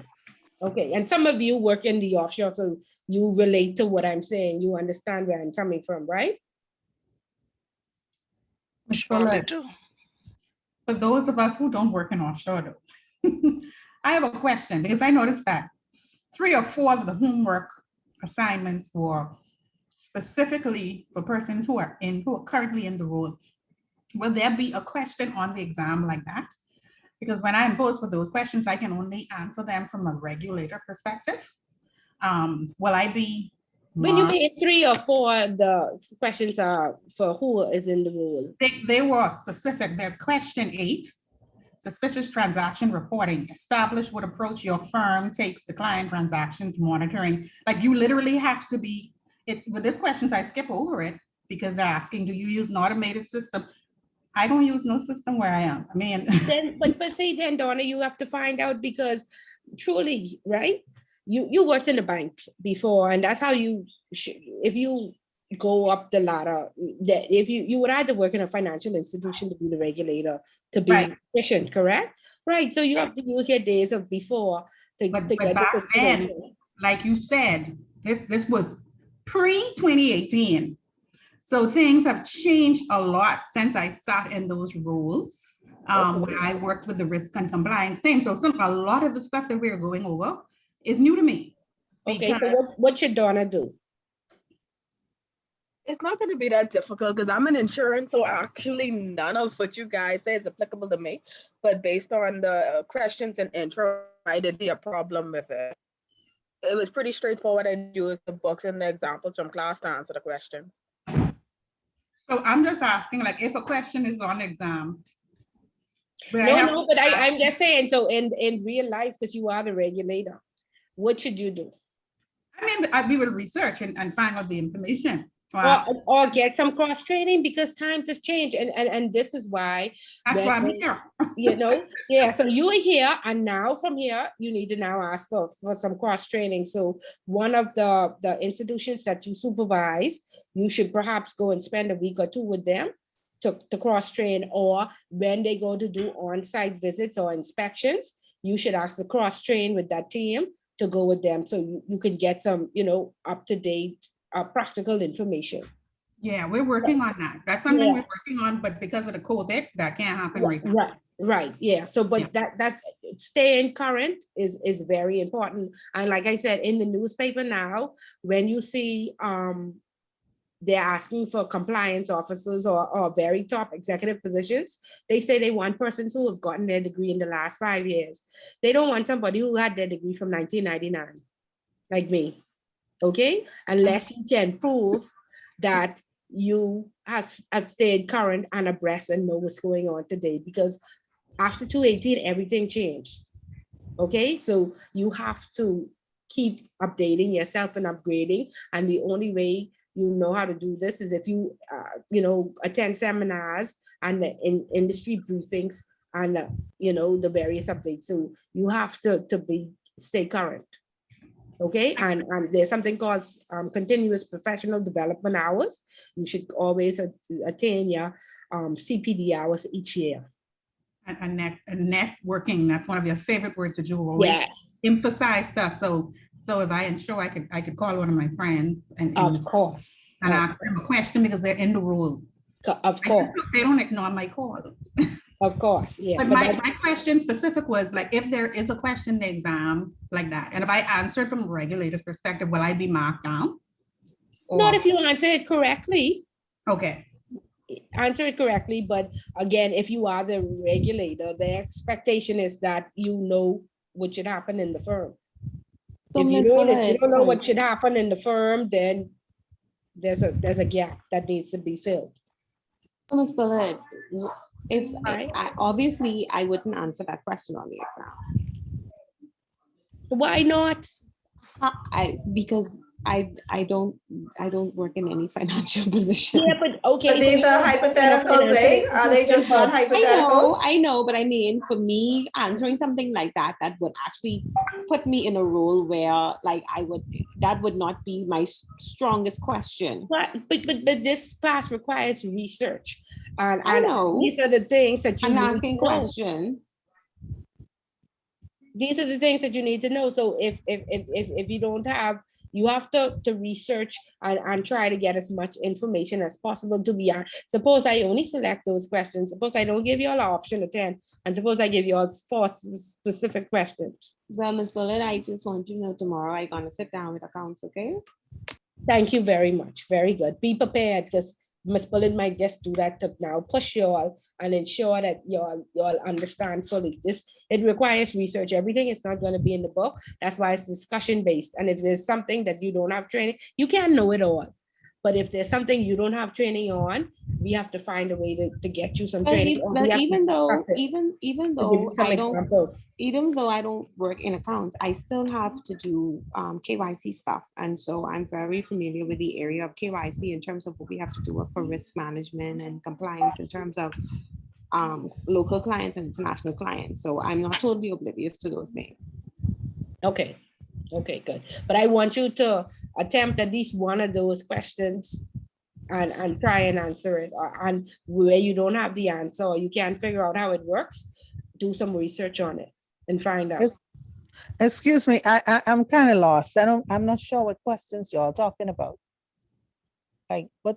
The question on the STR, where it asks you about what type of transaction monitoring is in your institution. Oh, that's okay. that's on the homework question. That I attempted, I sent it to you. That was on the first set of question 5. The one about discuss the procedures and controls that are in place with your firm for failing to disclose to any breach of confidentiality when reporting a STR. Is that the question you're talking about? That was one of them too. Ms. Bullard? Yes, that was one of them. She was talking about the questions on STRs. Oh, so then the one on chapter 8, suspicious transaction reports. That's the one, right? Yes. Yes. Yeah. Okay. All right. Okay. Right. Okay. So research, because we want you to ensure that you understand all the chapters and try to get a practical view. I guess by getting some cross training or yeah, but leveraging with your network.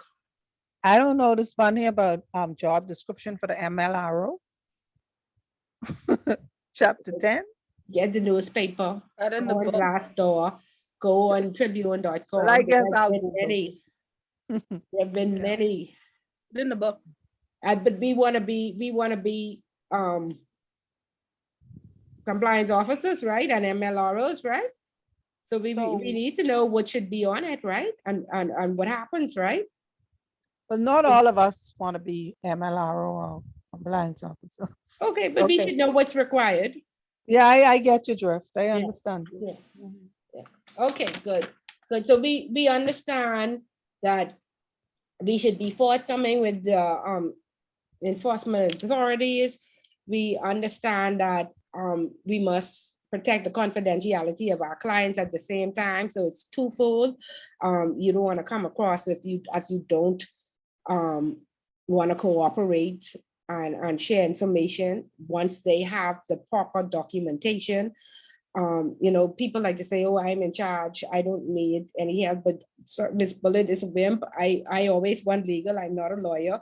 I always want legal or somebody to ensure that we discuss, you know, because these are court matters and persons could go to jail or the institution could be fined. So, you know, I'd like to have a legal opinion based on what decision should be made. And I like to be clear on the steps that have to be taken. And again, I have been told, oh, you could go ahead and open that account. And when I don't agree, I said, you could take it to the committee, you know.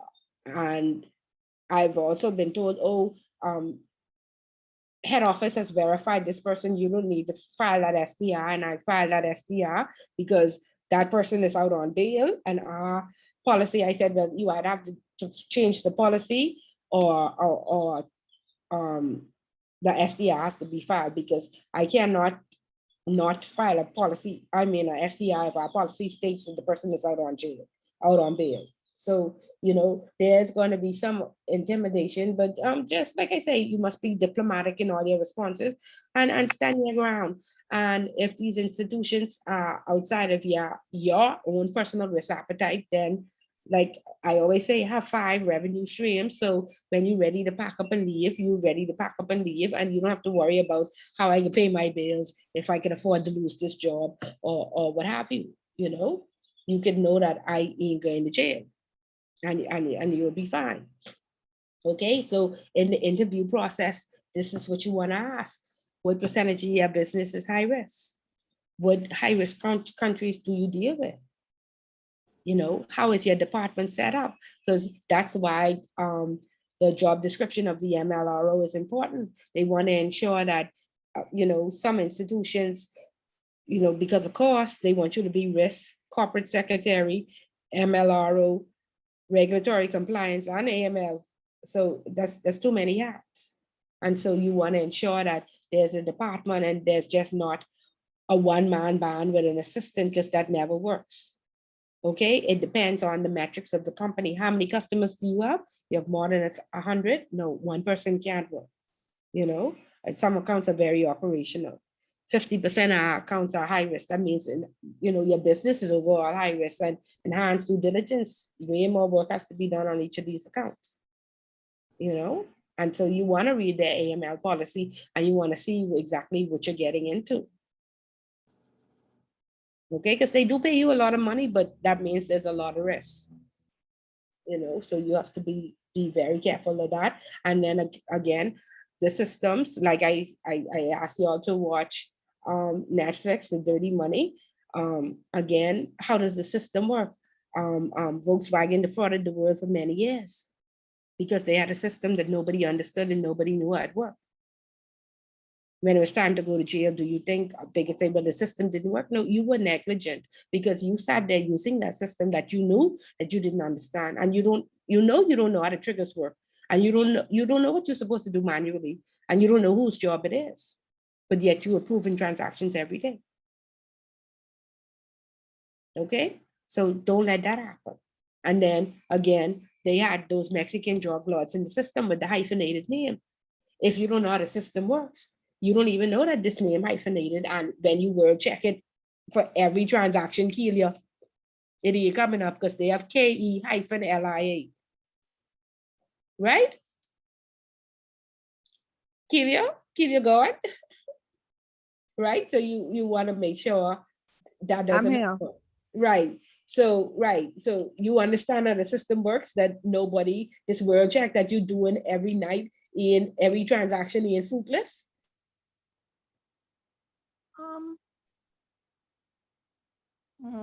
To a certain extent, yeah. Okay, I know you could go to jail. You're taking a very big chance. Understand how these things work. Understand how they support you. Understand if these reports make sense. And if the reports in spitting out the profile, then understand checking the profile and making sure,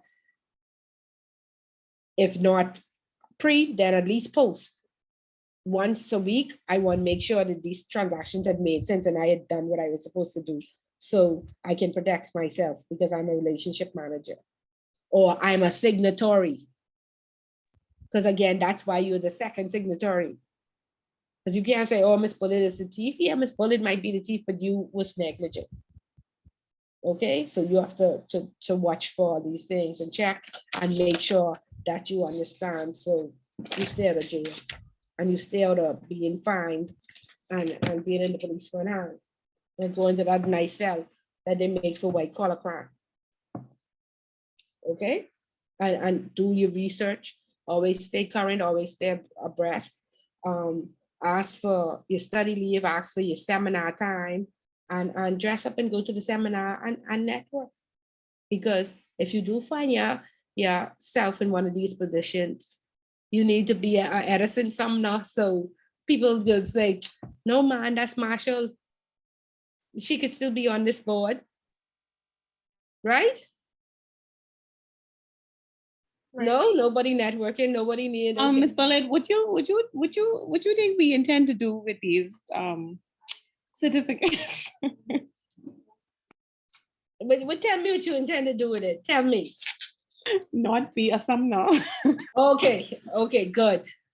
Good, because he have all the accolades and what happened, he been to all the best schools.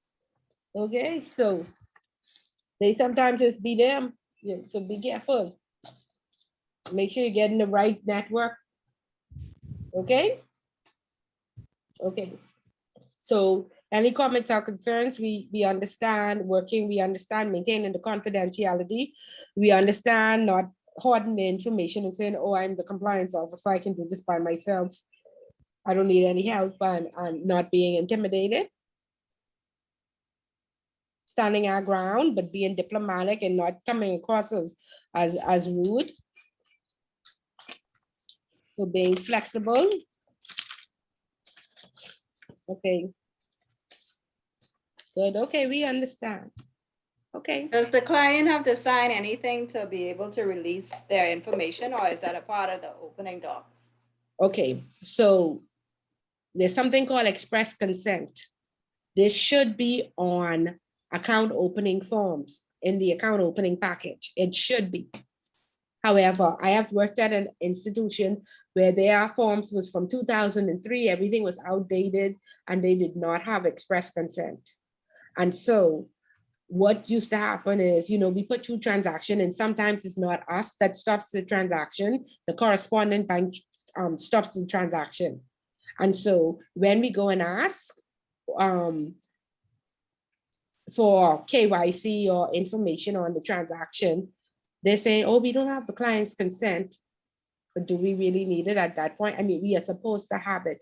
And so that at that particular institution, that was a bank-wide problem where we had risked tipping off the client because we're saying, yeah, our correspondent bank has stopped your transaction. We need to share your information with them.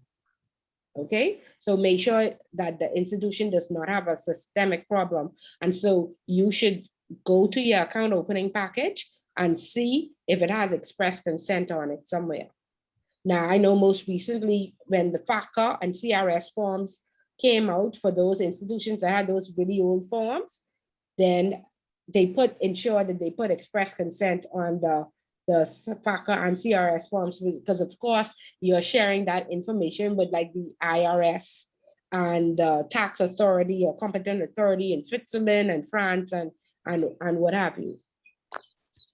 Okay, so check your form to ensure that it allows you express consent, or you risk tipping the client off if should the account be stopped or the transaction be stopped for any reason. Thank you. Okay, good. Okay, so we want to schedule our review. We have 19 persons, and so each person will network with somebody in the class and complete a topic. And so I see people dropping off already.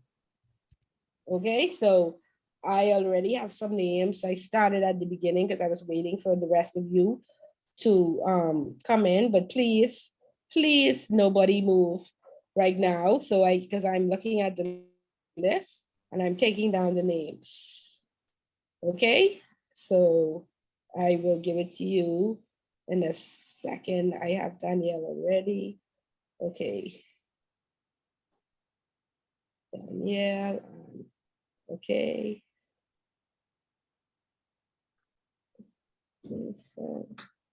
Hi, Miss Bullard, Yvonne. Somebody moved. Oh God, did Miss Fuller just say, please, nobody move?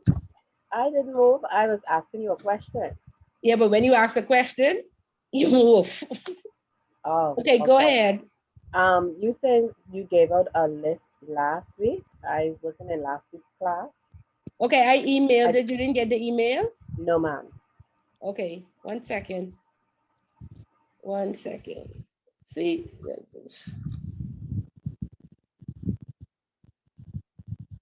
Something just happened because let me see what happened. I stuck on number 7. I don't know what just happened. Because 1, 2, 3, 4, 5, 6, 7, 8, 9, 10, 11, 12, 13. I have 13, but I guess the rest of y'all moved. So, okay, hold on, Meryl. Well, I'm still here. Okay, yeah, Kelia, I have you already. But I don't know who I don't have. Okay, I let me call off who I have and then y'all let me know. Okay, so for the Egmont cases, I have Cassandra networking with Chandika, and y'all two will come together and decide who will present next week on the Egmont cases. I have Nakisha. Hold on, wait, we couldn't choose? Well, y'all had from I sent it to send me an email. Some person sent me an email and chose for the rest Oh, I of thought we you. were I supposed to said do that if it you in this didn't choose, class. I would assign you. Oh, my bad. I thought we was telling you in this class. Yeah, that's what I thought too. Oops. Okay. Go ahead. Tell me then. I want to do number 5. What's that? Number 5. That's the one on tax Okay. evasion. So I already have Danielle and Cassandra for number 5. Okay. So which sheet are we working from, Ms. Bullard? The homework? The review sheet that I sent for the final exam. Oh, I didn't get any review sheet. Okay. 1 second. Who Yvonne, you said you didn't get it either? Yes, ma'am. I didn't get it. Okay, so 1 second. I would like to do the evasion and avoidance. Sorry, I didn't hear you. I would like to do the evasion and avoidance with Nakisha Burrows or Mia Miller. Please. That's already taken. That's Danielle and Cassandra. Okay. Ms. Bullard, can I do number 7? Wait 1 second. Let me just get the sheet out to persons who are saying they don't have it.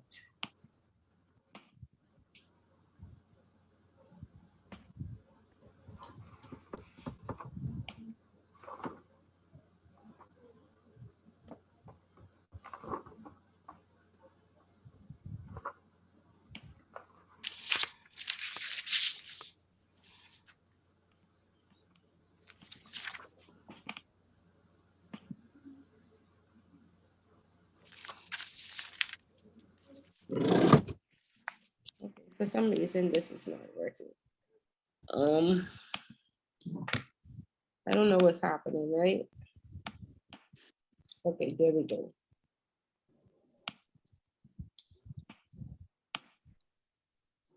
Okay, so Danielle and Cassandra is doing number 5. Who wants to do sanctions? Nakisha is doing sanctions. Who wants to do sanctions with Nakisha? I'll do sanctions with Nakisha. Okay. Well, if you can put me anywhere, I don't have a preference. Ms. Bullard, can I do number 7, please? Number 7, STRs. Yeah, you could choose someone to go with me. I'll Okay. do number 7 with you. Okay, so Kelia. So Kelia, you have it? I don't have it, but I don't have it. Okay. It's about suspicious transaction reports, right? Yeah. Yeah, I'm fine with that, whatever.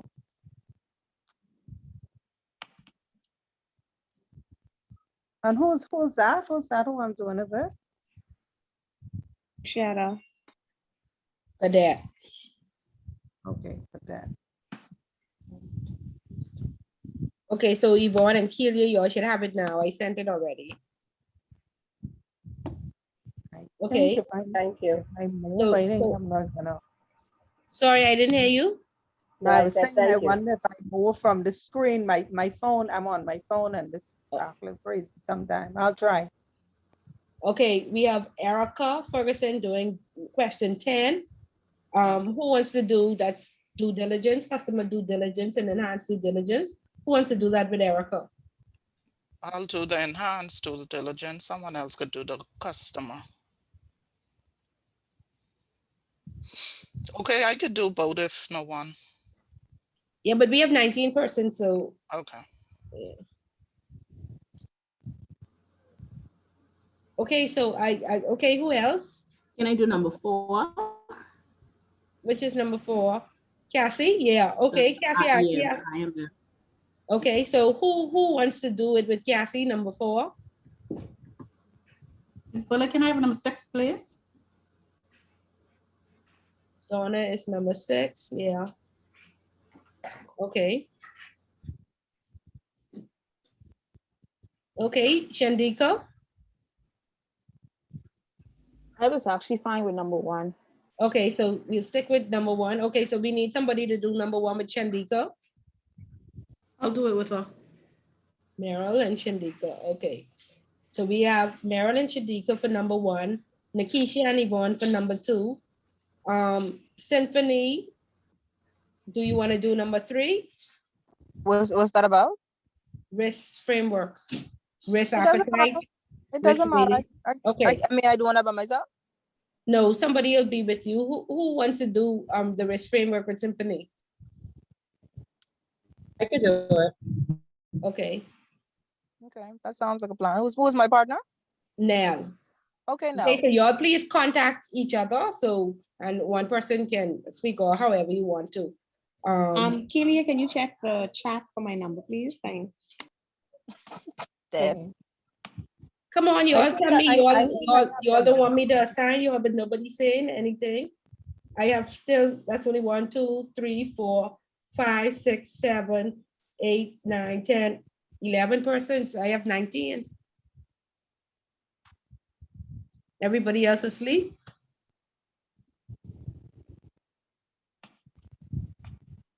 We gonna have enough time to do all of this, Ms. Fuller. Well, if we have to. Hmm. I mean, again, that this chapter is very small, 4 pages. Yeah, we only need like an hour.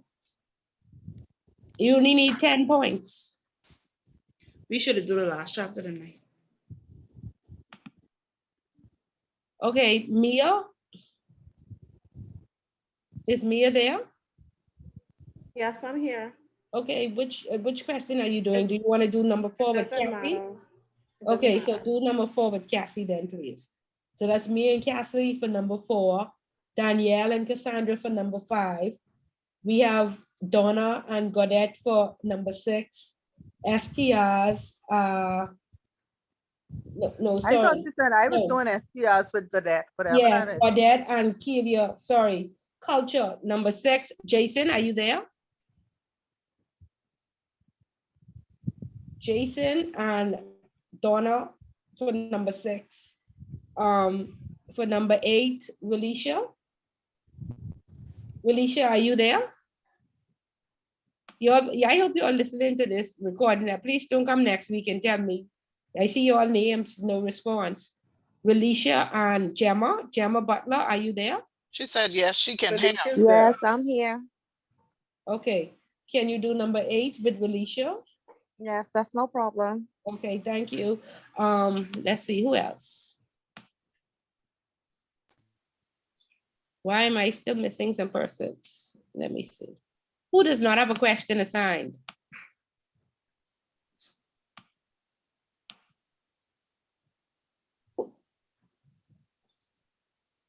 Everybody has a question assigned?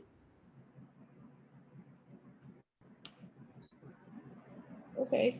Ms. Bullock, is only 17 persons. What do you mean in the class? Oh, yeah, so I make me and, Because you okay. count yourself and this thing would say Biff's Z Okay. and 3. Okay, yeah, I'm looking across at the names now. Good night, Ms. Okay. Bullet. You pair me with someone? Yes, I did, but let me see, who did I pay you with? I paid you with Donna, and you're doing culture and the MLRO jobs. Okay. Thank you. Okay. Okay, and so I guess it's just a section 319 of the US Patriot Act. Mm.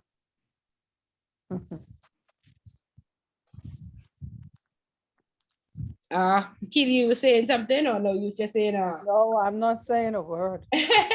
Okay, Jason, you do section 3.9, 319, and let Donna do culture. Okay? Say it again, please. Question 9, section 319 of the US Patriot Act. So Donna, Jason, and Erica will work alone. Everybody else will network with a person to answer the questions. Okay? Okay. Okay. Okay, great. Great. Okay, so any newspaper clippings? Anybody want to share? Yeah, I have something to share. Go ahead. I have an issue with how basically things in our society are really going to affect our economy. Not maybe we're not feeling it right now, but really in the future, because first of all, the violence has gotten way out of control. And secondly, the what you gonna say? The CDC about this COVID and the third wave. And so we already saw that we had the cruise ships and everybody lined up for June. So as a people, I think that we are not working along with the government to try to bring the economy back to scale. And then the headlines for today, which I'm sure most persons saw, jab or job, workers warn the right to shun vaccine could be very costly. And so we have a lot of major socioeconomic issues that are going to be really affecting us as a jurisdiction. That's just all I have to say about that today. Okay, so eventually they're gonna make it mandatory, and I think everybody has a right to decide for themselves whether they want to take it or not. Of course, what happened with us years ago, when Cuba opened, and I think right when Donald Trump became president, they took 21 ships from us and they sent it to Cuba. Obama opened Cuba and Donald Trump came in and closed it. But in that interim, they took 21 ship sailings from us and they sent it to Cuba, which was revenue, of course. So Donald closed it back, and so they sent back some of the ships, right? Some of the sailings, which is, again, the revenue. What is happening now is the CDC has not allowed America to any sailings until November 2021. So in the interim, the Bahamas is now formulating a plan where the cruise ships can sail through the Bahamian Islands, right? And so there's large outcry from America saying, y'all are stealing our sailings.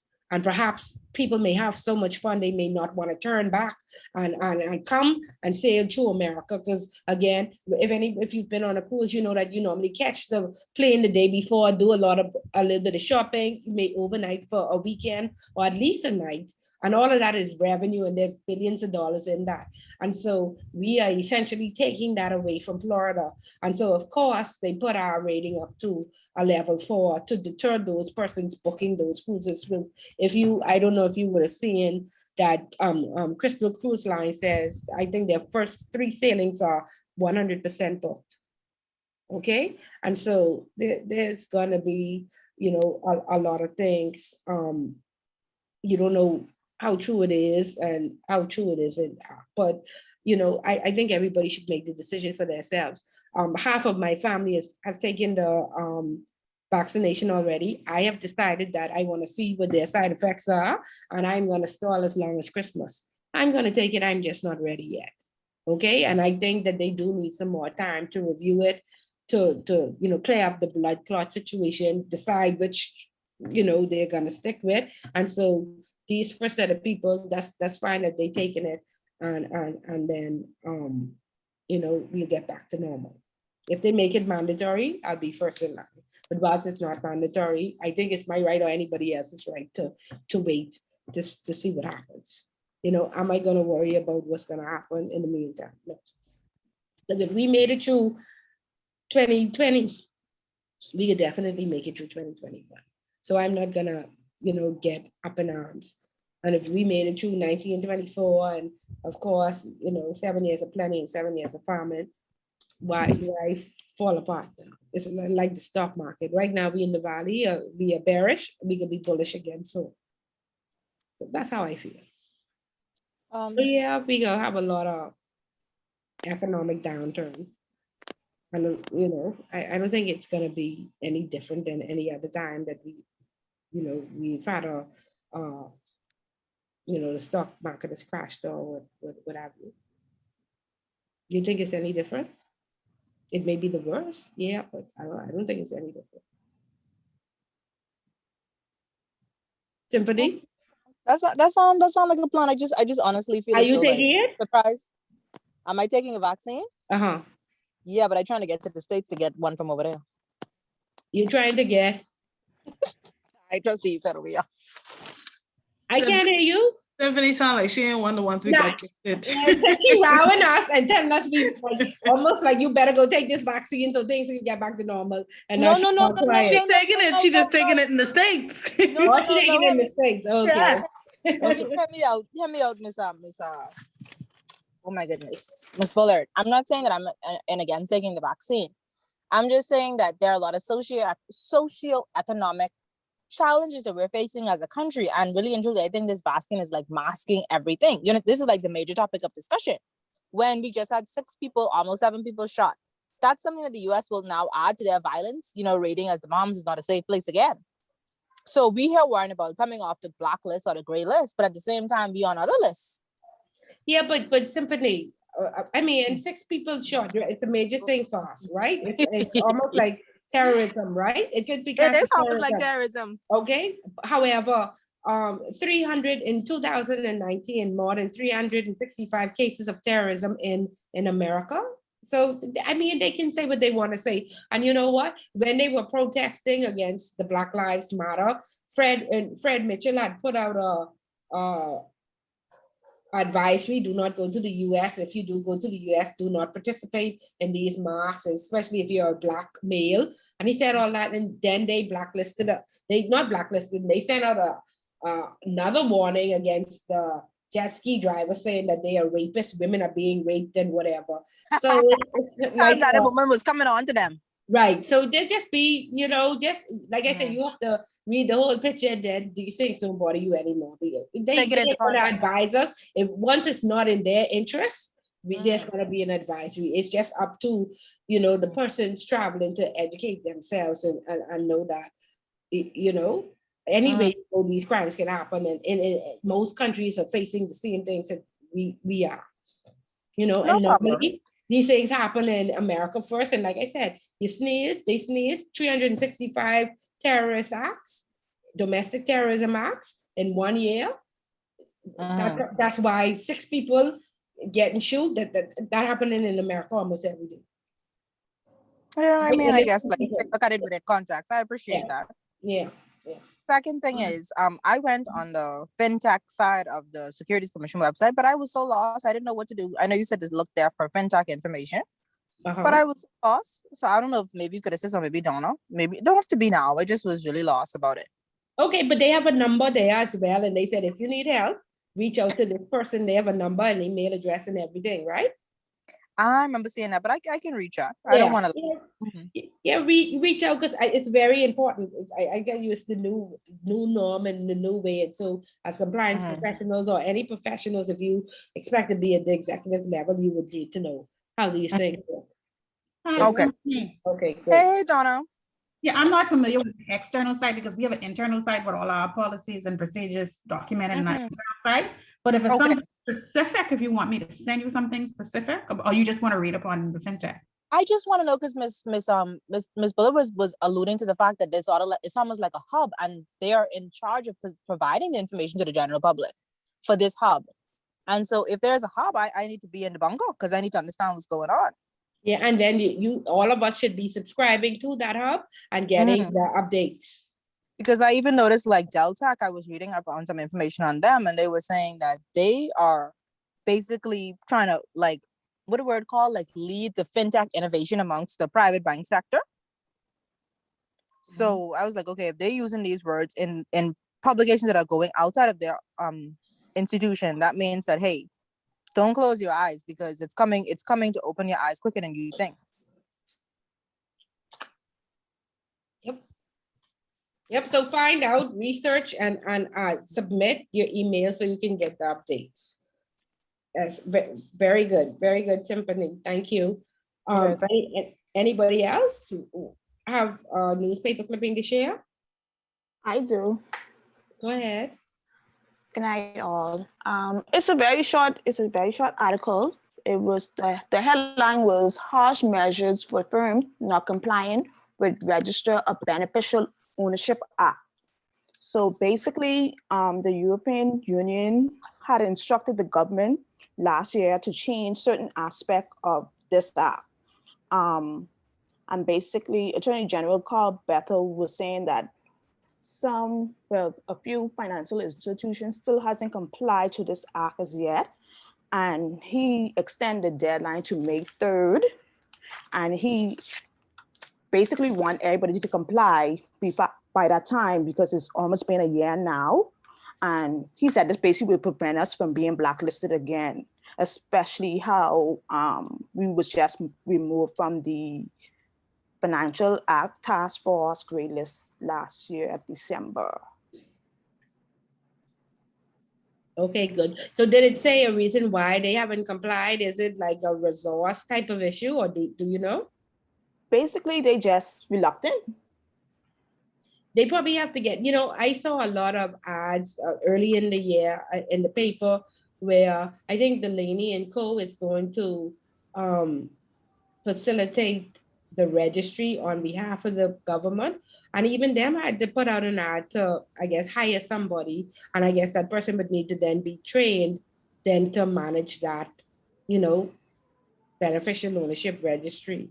And then train the people on it. What exactly needs to be done or how is it to be handled and what have you. So, and then of course, they want, when these international subpoenas and what have you comes in, they want to have the information. The government already has the information on hand. They don't want to have to go out at that point and ask, say, a Deltec bank, hey, who is your customer number? Who's the beneficial owner of the Bullet Trust? They want to have that KYC information already on file. So, yeah, so that I think it's a resource situation where you have to hire these people and then you have to train them and then they have to liaise with I guess the FIU on exactly how this information is to be transferred and confidentiality and data protection and what have you. So thank you, Shandika, for sharing. No problem. Anybody attended? Anybody need their 5% or are we done with the 5%? Please. I also attended a meeting as well. Okay, good, very good. Okay, Cassie, go ahead. Okay, so I attended a webinar on the prevention and fight against criminal infiltration in public procurement and supplies and services. It spoke about the Italian Anti-Corruption Authority, which is an independent administrative authority charged with the prevention of corruption in public administration, subsidiaries, and state-controlled enterprises. They sought to help improve cooperation between Italy, Latin America, and the other Caribbean countries in the fight against all forms of crime and strengthen a minimum regional harmonization of prevention strategies and techniques in the fight against transnational criminal organizations. They dealt with, or they taught, because this is going on for a month, and so the meetings are every Tuesday and Thursday. And so today they talked about two judges, I think their name, and I'm not sure if I'm pronouncing it correctly, but Paolo Borsellino and Giovanni Falcone. In 1992, they were killed in a car bomb that was like a few months apart. They were responsible for handing out about 300 sentences against members of the mafia. And so since then, or in their honor, Italy did this anti-corruption body that was formed in their honor to continue to fight against corrupt practices amongst high political officials and members of law enforcement. And so the anti-corruption unit, it was made separate and apart from law enforcement with their own access to bank records, property records, business registration information. And this was to enable that, or to make sure that beneficial owners of companies, that they would be known, and the authority would be able to uncover their business practices. All of this was an attempt to curtail the unfair practices of the mafia using legitimate business to vie for and obtain government contracts. And so particularly their interests were in government contracts with subcontractor work and supply of raw materials. And so they also spoke about the 2019 G20 summit, which highlighted the need for anti-corruption legislation to be put in place in all of the member states. And so they encouraged that new resources be made in order to tackle the threat against sustainable development. Some of the things from this initiative were that, one, protection for whistleblowers. They also wanted to implement measures to promote transparency, which would reveal beneficial owners. And they wanted to record implementing company beneficial. They wanted to implement a company beneficial owner registry. And all of this was with a view to, basically they didn't want to give government contracts and funds to the mafia, who would then turn around and use the money for their own criminal enterprise. And so that's what today's session was about. Okay, wow. Thank you, Cassie, for sharing that. It's very timely. So is this an industry webinar, or is it just for specific persons? It's for specific persons. So they sent the link to whoever registered, I guess, once your organization selected you. So it's basically for law enforcement, for judges, for prosecutors, and for prison officers. Oh, okay. Okay, great. Great. Thank you so much for sharing. Sounds very, very interesting. Yes. Okay, so there was somebody else who wanted to share? Hi, Ms. Brother. Me again. Okay. All right, so I attended the Kiwanis Club of Nassau AM. And basically, the overall meeting, they were basically discussing their community report, and that's basically just the events that they have planned for this month and next month. So some of the things that they were looking to do were a can drive where persons could, drop off aluminum cans so they can have them, I guess, sent to Coca-Cola and get the funds so they can donate to persons who would need it. Also, they wanted to do an Earth Day, whereas they would plant trees at some of the elderly folks' home. And then they also want to do something whereas I guess the members could do, I think tennis, like a tennis match, so everybody could come together and, just get fit. And they also were collecting the quality stamp from Super Value, but they would then bring together and then buy some food items for persons in need, which I thought was pretty cool. So I would definitely look at giving some that I have at home. I really like that. And then they're also doing a cookout to raise funds because they want to do scholarship for some of the youths, I guess, in a particular community. So they're doing a lot of stuff, reaching out to the community, to persons, but especially the youth, I should say. They look like they're really interested in the youth, and I am totally down with that because the kids are our future. So I'm pretty down with that. And also they had a speaker, Kelly Hanna, and her topic was being a servant leader. So she went on to talk about the Kiwanis mission statement and basically explaining what is a leader. She went on to talk about the 4 characteristics of a servant leader, which is integrity, humility, empathy, flexibility. And I think these are some characteristics that we could use in our daily life. And then she ended that with saying that serve others through our actions and make a difference. So that was pretty informative for me. And then they ended with awarding their team of the quarter, which was the Tiger team. And then they had this thing called the Happy Dollars. So what they do is anyone who used the word happy throughout the meeting, at the end of the meeting, they would have to pay the I guess, the treasurer for the night. And then they would use those funds for future charity events. Thought it was pretty cool. That's it. Okay, great. Sounds really cool for real. And really good that they are using something like the quality stamps, because I normally save all of mine up and use them at like Christmas and stuff like that. But that's a good way to look at it, to donate them. What group did you say it was? This was Kiwanis of Nassau AM.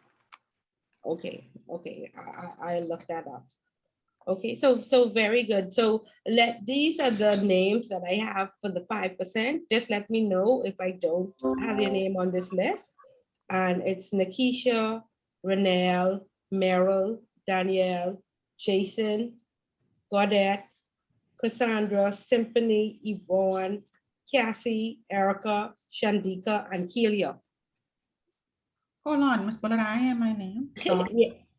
Donna, I have Donna. Oh, okay. 14, yeah. Is there anybody who I missed? Okay. Okay, so I guess making sure that I have everybody. Okay, so very good. Anybody else wanted to share? Ms. Bullitt, I just wanted to mention, am I on? Good at me? I just wanted to mention about this newspaper article on the Island Luck co-founder. Strikes a plea with the U.S. A plea bargain with the U.S. and they're dropping all human trafficking charges against him. And he accepted a lesser plea of, I think it's what was it? Something about reckless endangerment of a vessel. Because it was something about some human trafficking with him some years ago. Correct. And now the case has been dragging on, and apparently they've come to some plea bargain now. Okay, so is he actually going to do jail time? Because the other person went to jail for 10 years. Yeah, what's the name of the person? Sorry. Adrian Fox. He's already done some time, right? But I think there was this human trafficking charge that was still outstanding. I don't think he's ever done time. He's on a blacklist, and I think the last time they put it out in the papers is that he's a fugitive and they consider him to be on the run. Okay, so now that they dropped the charges, is he going to be able to freely travel to the United States and wherever else? Well, I'm interested to see what the plea bargain is going to be, because again, the other person has served 10 years. So again, I think it's a case of who you are. And he's very popular. He agreed to plead guilty to one count of helping to operate a vessel in the U.S. waters in a grossly negligent manner that endangered the lives of unidentified persons. And what is the sentence for that? Well, I don't know. Yeah, like that's what I'm really in. Is he getting a slap on the wrist? Did he hire a very high profile lawyer? It can't be time served because he ain't served no time. He is right.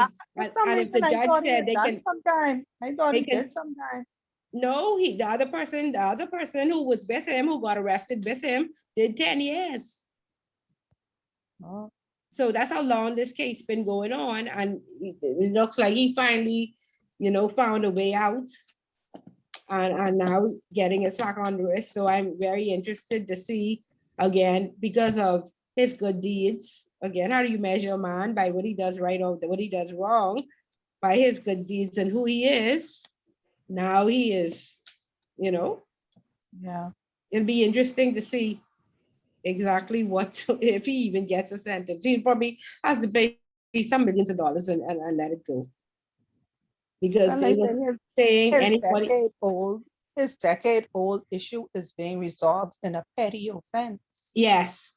And again, they said he should have been extradited years ago and wasn't. So, yeah.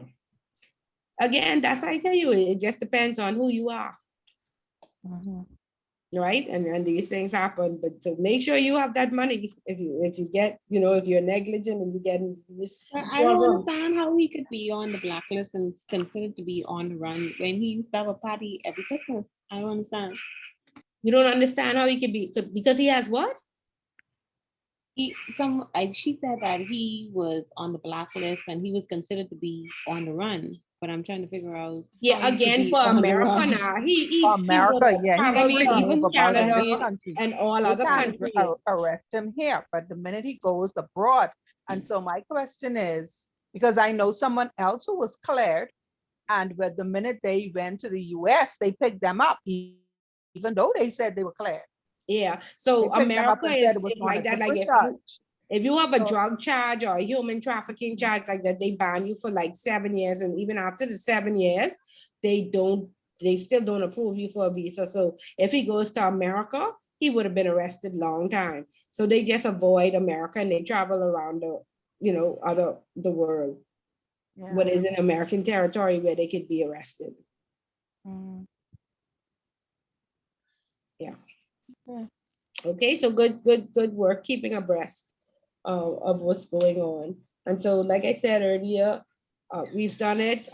Next week is our final class. Again, we're going to talk about governance and leadership, and then we're going to go over. So every person was assigned a question.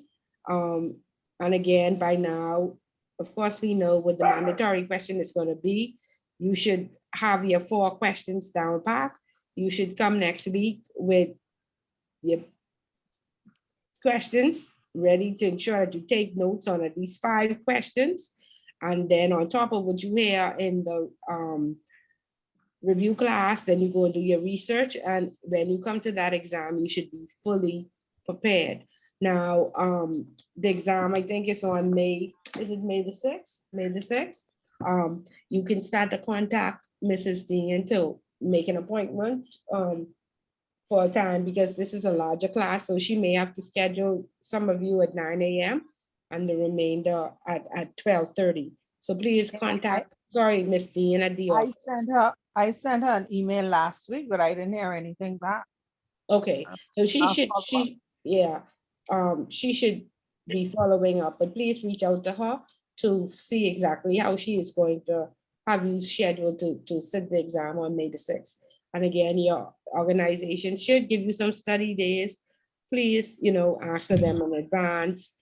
By all means, don't that day, please, take a late lunch and don't be rushed. Don't be unorganized. The key is to be organized and be prepared that I know I'm going to answer these questions and an extra one just in case there's a word or two that throws you off and you don't understand. But I promise you, if you practice and you organize yourself, you will be successful. Okay, thank you very much, Ms. Bullitt, for that heads up. Just a quick question. I know you was mentioning that the exam may have been on like different dates for some people who needed concessions or whatever, but I just wanted to confirm the exam is at May the 6th at 6, right? No, yeah, May the 6th at 6. Yeah, but call and make an appointment with Miss Dean, because like I said, this is a larger class. And I think they can only have like 4 to 5 persons in the class. They have 8 classrooms. So she may need to schedule some of you at an earlier time or, you know, an earlier or later date. Okay, because when you say, okay, so basically more likely most of us will be there the six on the 6th. Some might just not be coming there for 6. That's what you're saying. Right. Okay. Okay. Right. Yeah, so please Okay. call and let her know. And again, only walk with your keys, not in your mask, nothing else. Please don't bring your book. This is not an open book test. It's $150 if you miss the exam.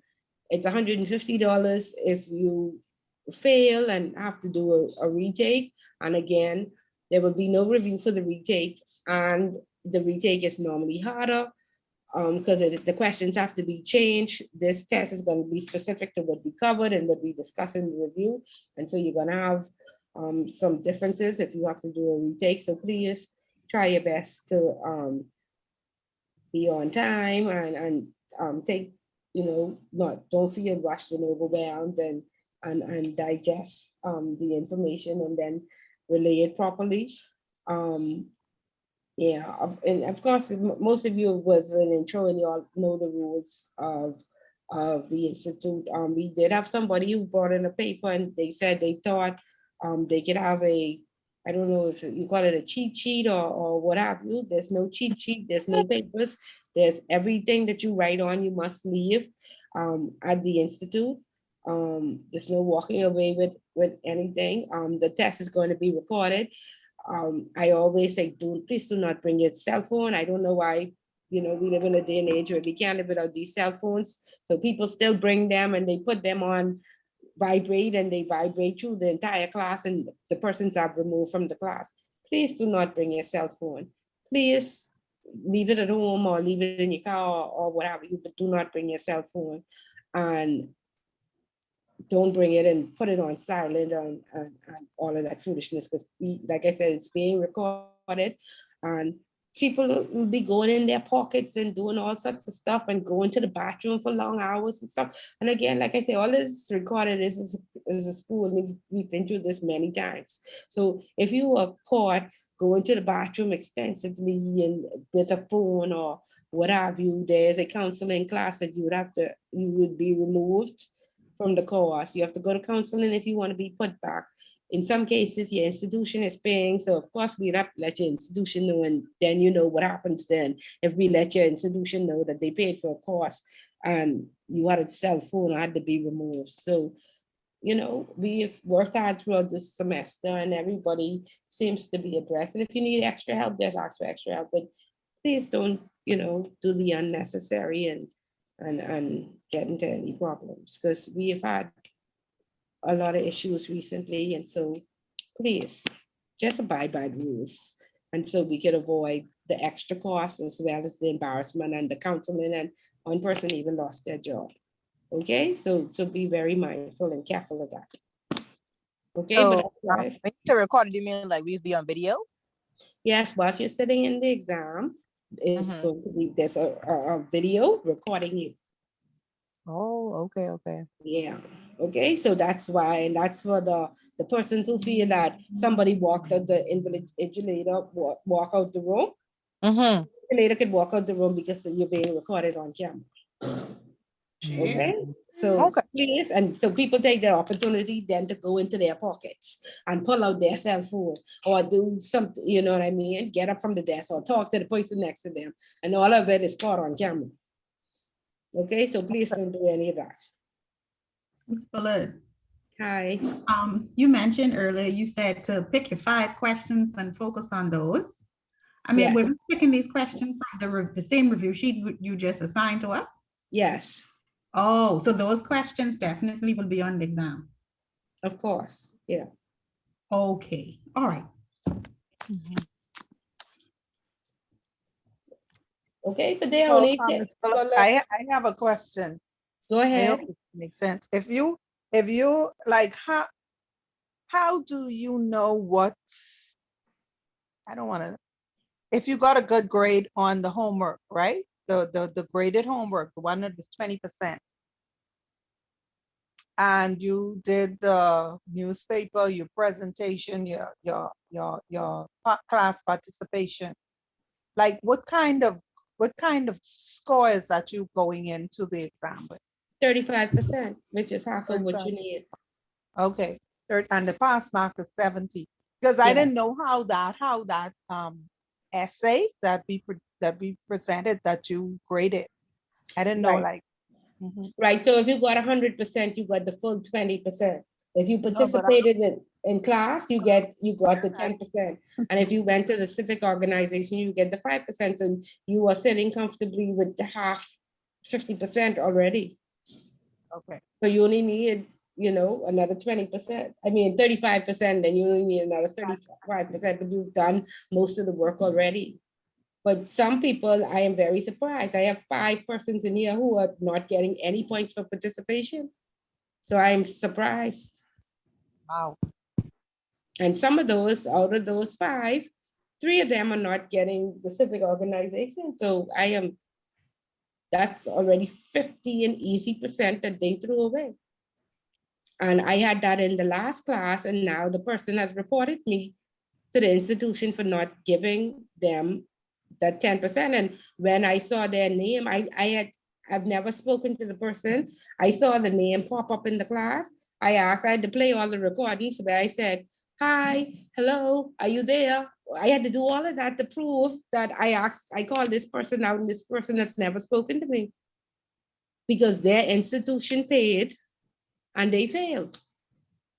They failed the exam and then they didn't turn in the homework. They didn't participate or anything. So I had to play the recordings to prove to the office that this person did not participate and they still fighting it. And they saying that I jeopardizing their job. I don't know how. These people, sir. I don't know how, like, these things are being recorded. I can't just give you, 10%. And every week I say, come on, talk back to me. And this is why I say, read the newspaper. And so if you don't answer question at the book, at least you could participate. We could know you know what's going on. But how can I just give you 10%? And every week I say it, every week. Ms. Bullet, if they don't want their 10%, I can have it. I mean, I can do Okay. stuff But again. see, that's just it. They want it. They want it because Damn, working for it. But that's just it. And especially if your institution paid, hello, would you not go comfortably into an exam? So I don't know. I don't know what else to do. But I told the office that's the last time I will be going to any recordings to prove any grade. So if you don't have it, you don't have it. And if the office wants to go and listen, they can, but I'm not going through that again. Because I had to go and I sit there and we had to listen to say where I was calling this person's name and saying, they didn't participate. So 5 of you, y'all did. I say I don't even know your name. So please, y'all can complain all y'all want, Miss Bulletin here and it dislike. So if your office play, y'all better get 70%, or no, y'all need at least 75 to 80% to pass this class. Because y'all don't have no other points. My thing is, Ms. Bullet, the certificate isn't going to the company. The certificate is going to you. That's your certificate to keep. I mean, so why not want to pass the class? It ain't like this is just for the company. This is for Donna. I taking this with me wherever I go. Right. And you this your knowledge. They can't take this from you. Exactly. But even more so, if your company has paid, you didn't get the free points. I mean, they would have understand if it's a a more comprehensive course and you did not pass, but you wouldn't get the free points. So, they having a big problem with that. That I would think.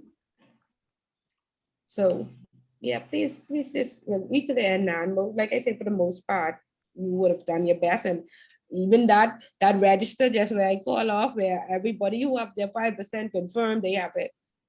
And last week I say, just your opportunity to get 2 points. Still no, well, nothing else I can do. Miss Bullet, Hi.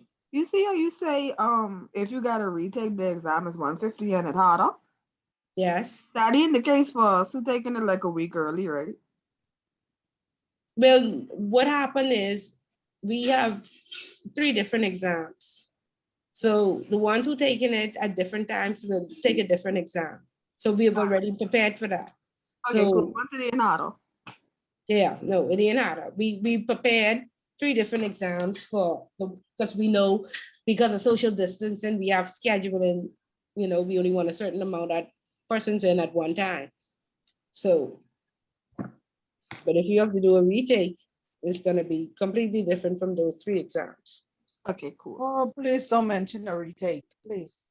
Yeah, I confident. I mean, some people who doing their homework don't be the same person who show up to the exam. But if the same person who do your homework and get 100% show up to the exam, then you okay. Oh, Y'all know who I'm talking to. I know y'all are. The same person who do your homework, make sure they come take the exam. If y'all can get some hundreds, boy. Y'all can get 100 straight through. But even if somebody else do the homework and they get it right, all you gotta do is study that. Well, at minimum, I say, my God, you couldn't read with the person, right?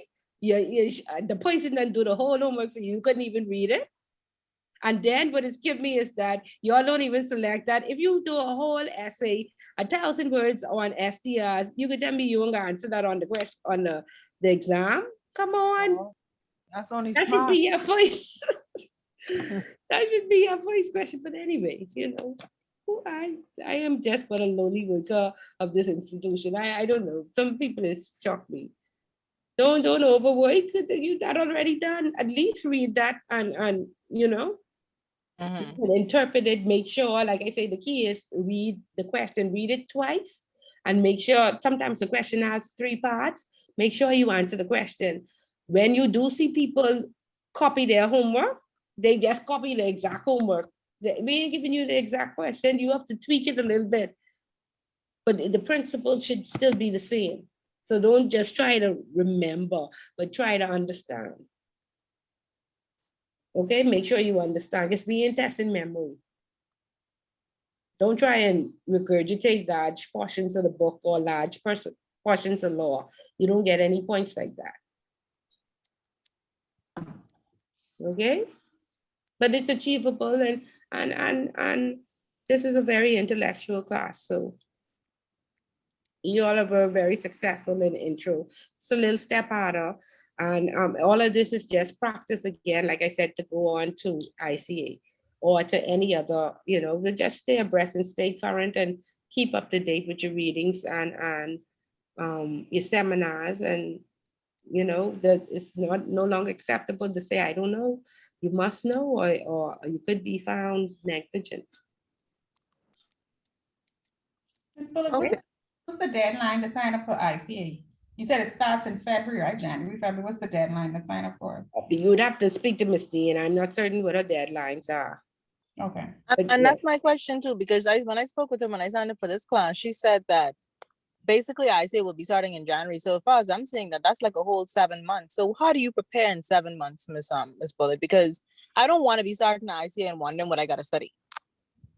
So what do you normally suggest? So once you make a payment or a down payment, you can get access to the intranet and you get all the books. So then you just start to read.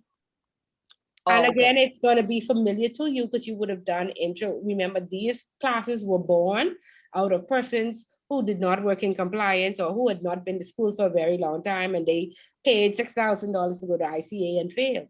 And so ICA encouraged us to do these introductory courses to, get persons familiar. And so when you get there, you have some foundation, and so we don't hold your hand any longer in ICA. That's really research, so, and like I said, the Brits are very meticulous.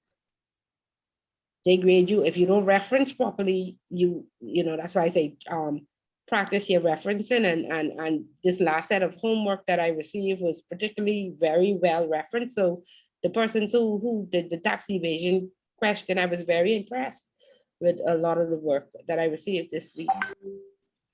References to a point, I could have clicked on links and saw, where the information came from. So very good. And it's good practice. So when you get there, you know, because a lot of people, like I say, people get offended, but I say, take English 119, just so you could know, you know, APA format and all these different things and all the things that they require. You know, but take it, it's beneficial. And of course, if you've been to school 30 years ago, these things different and new, and they help. Anything you need a refresher. Or if you don't have a first degree, then you need to learn how to do it properly because that's what's required. And I can tell you, I have persons in ICA losing like 30% on referencing and not proper format. And saying, making statements and they can't verify it. Unverifiable, 10% off. Okay? Okay. But you Oh, could- just confirming, Miss B. Me and Nell's question is number 3, correct? Let me look. I already shut this book. Let me look. Sorry.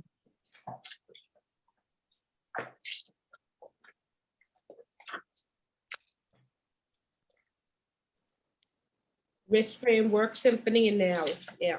So risk appetite, risk rating, risk assessment. Okay. Okay then. No problemo. Great. Okay, so have a fabulous week.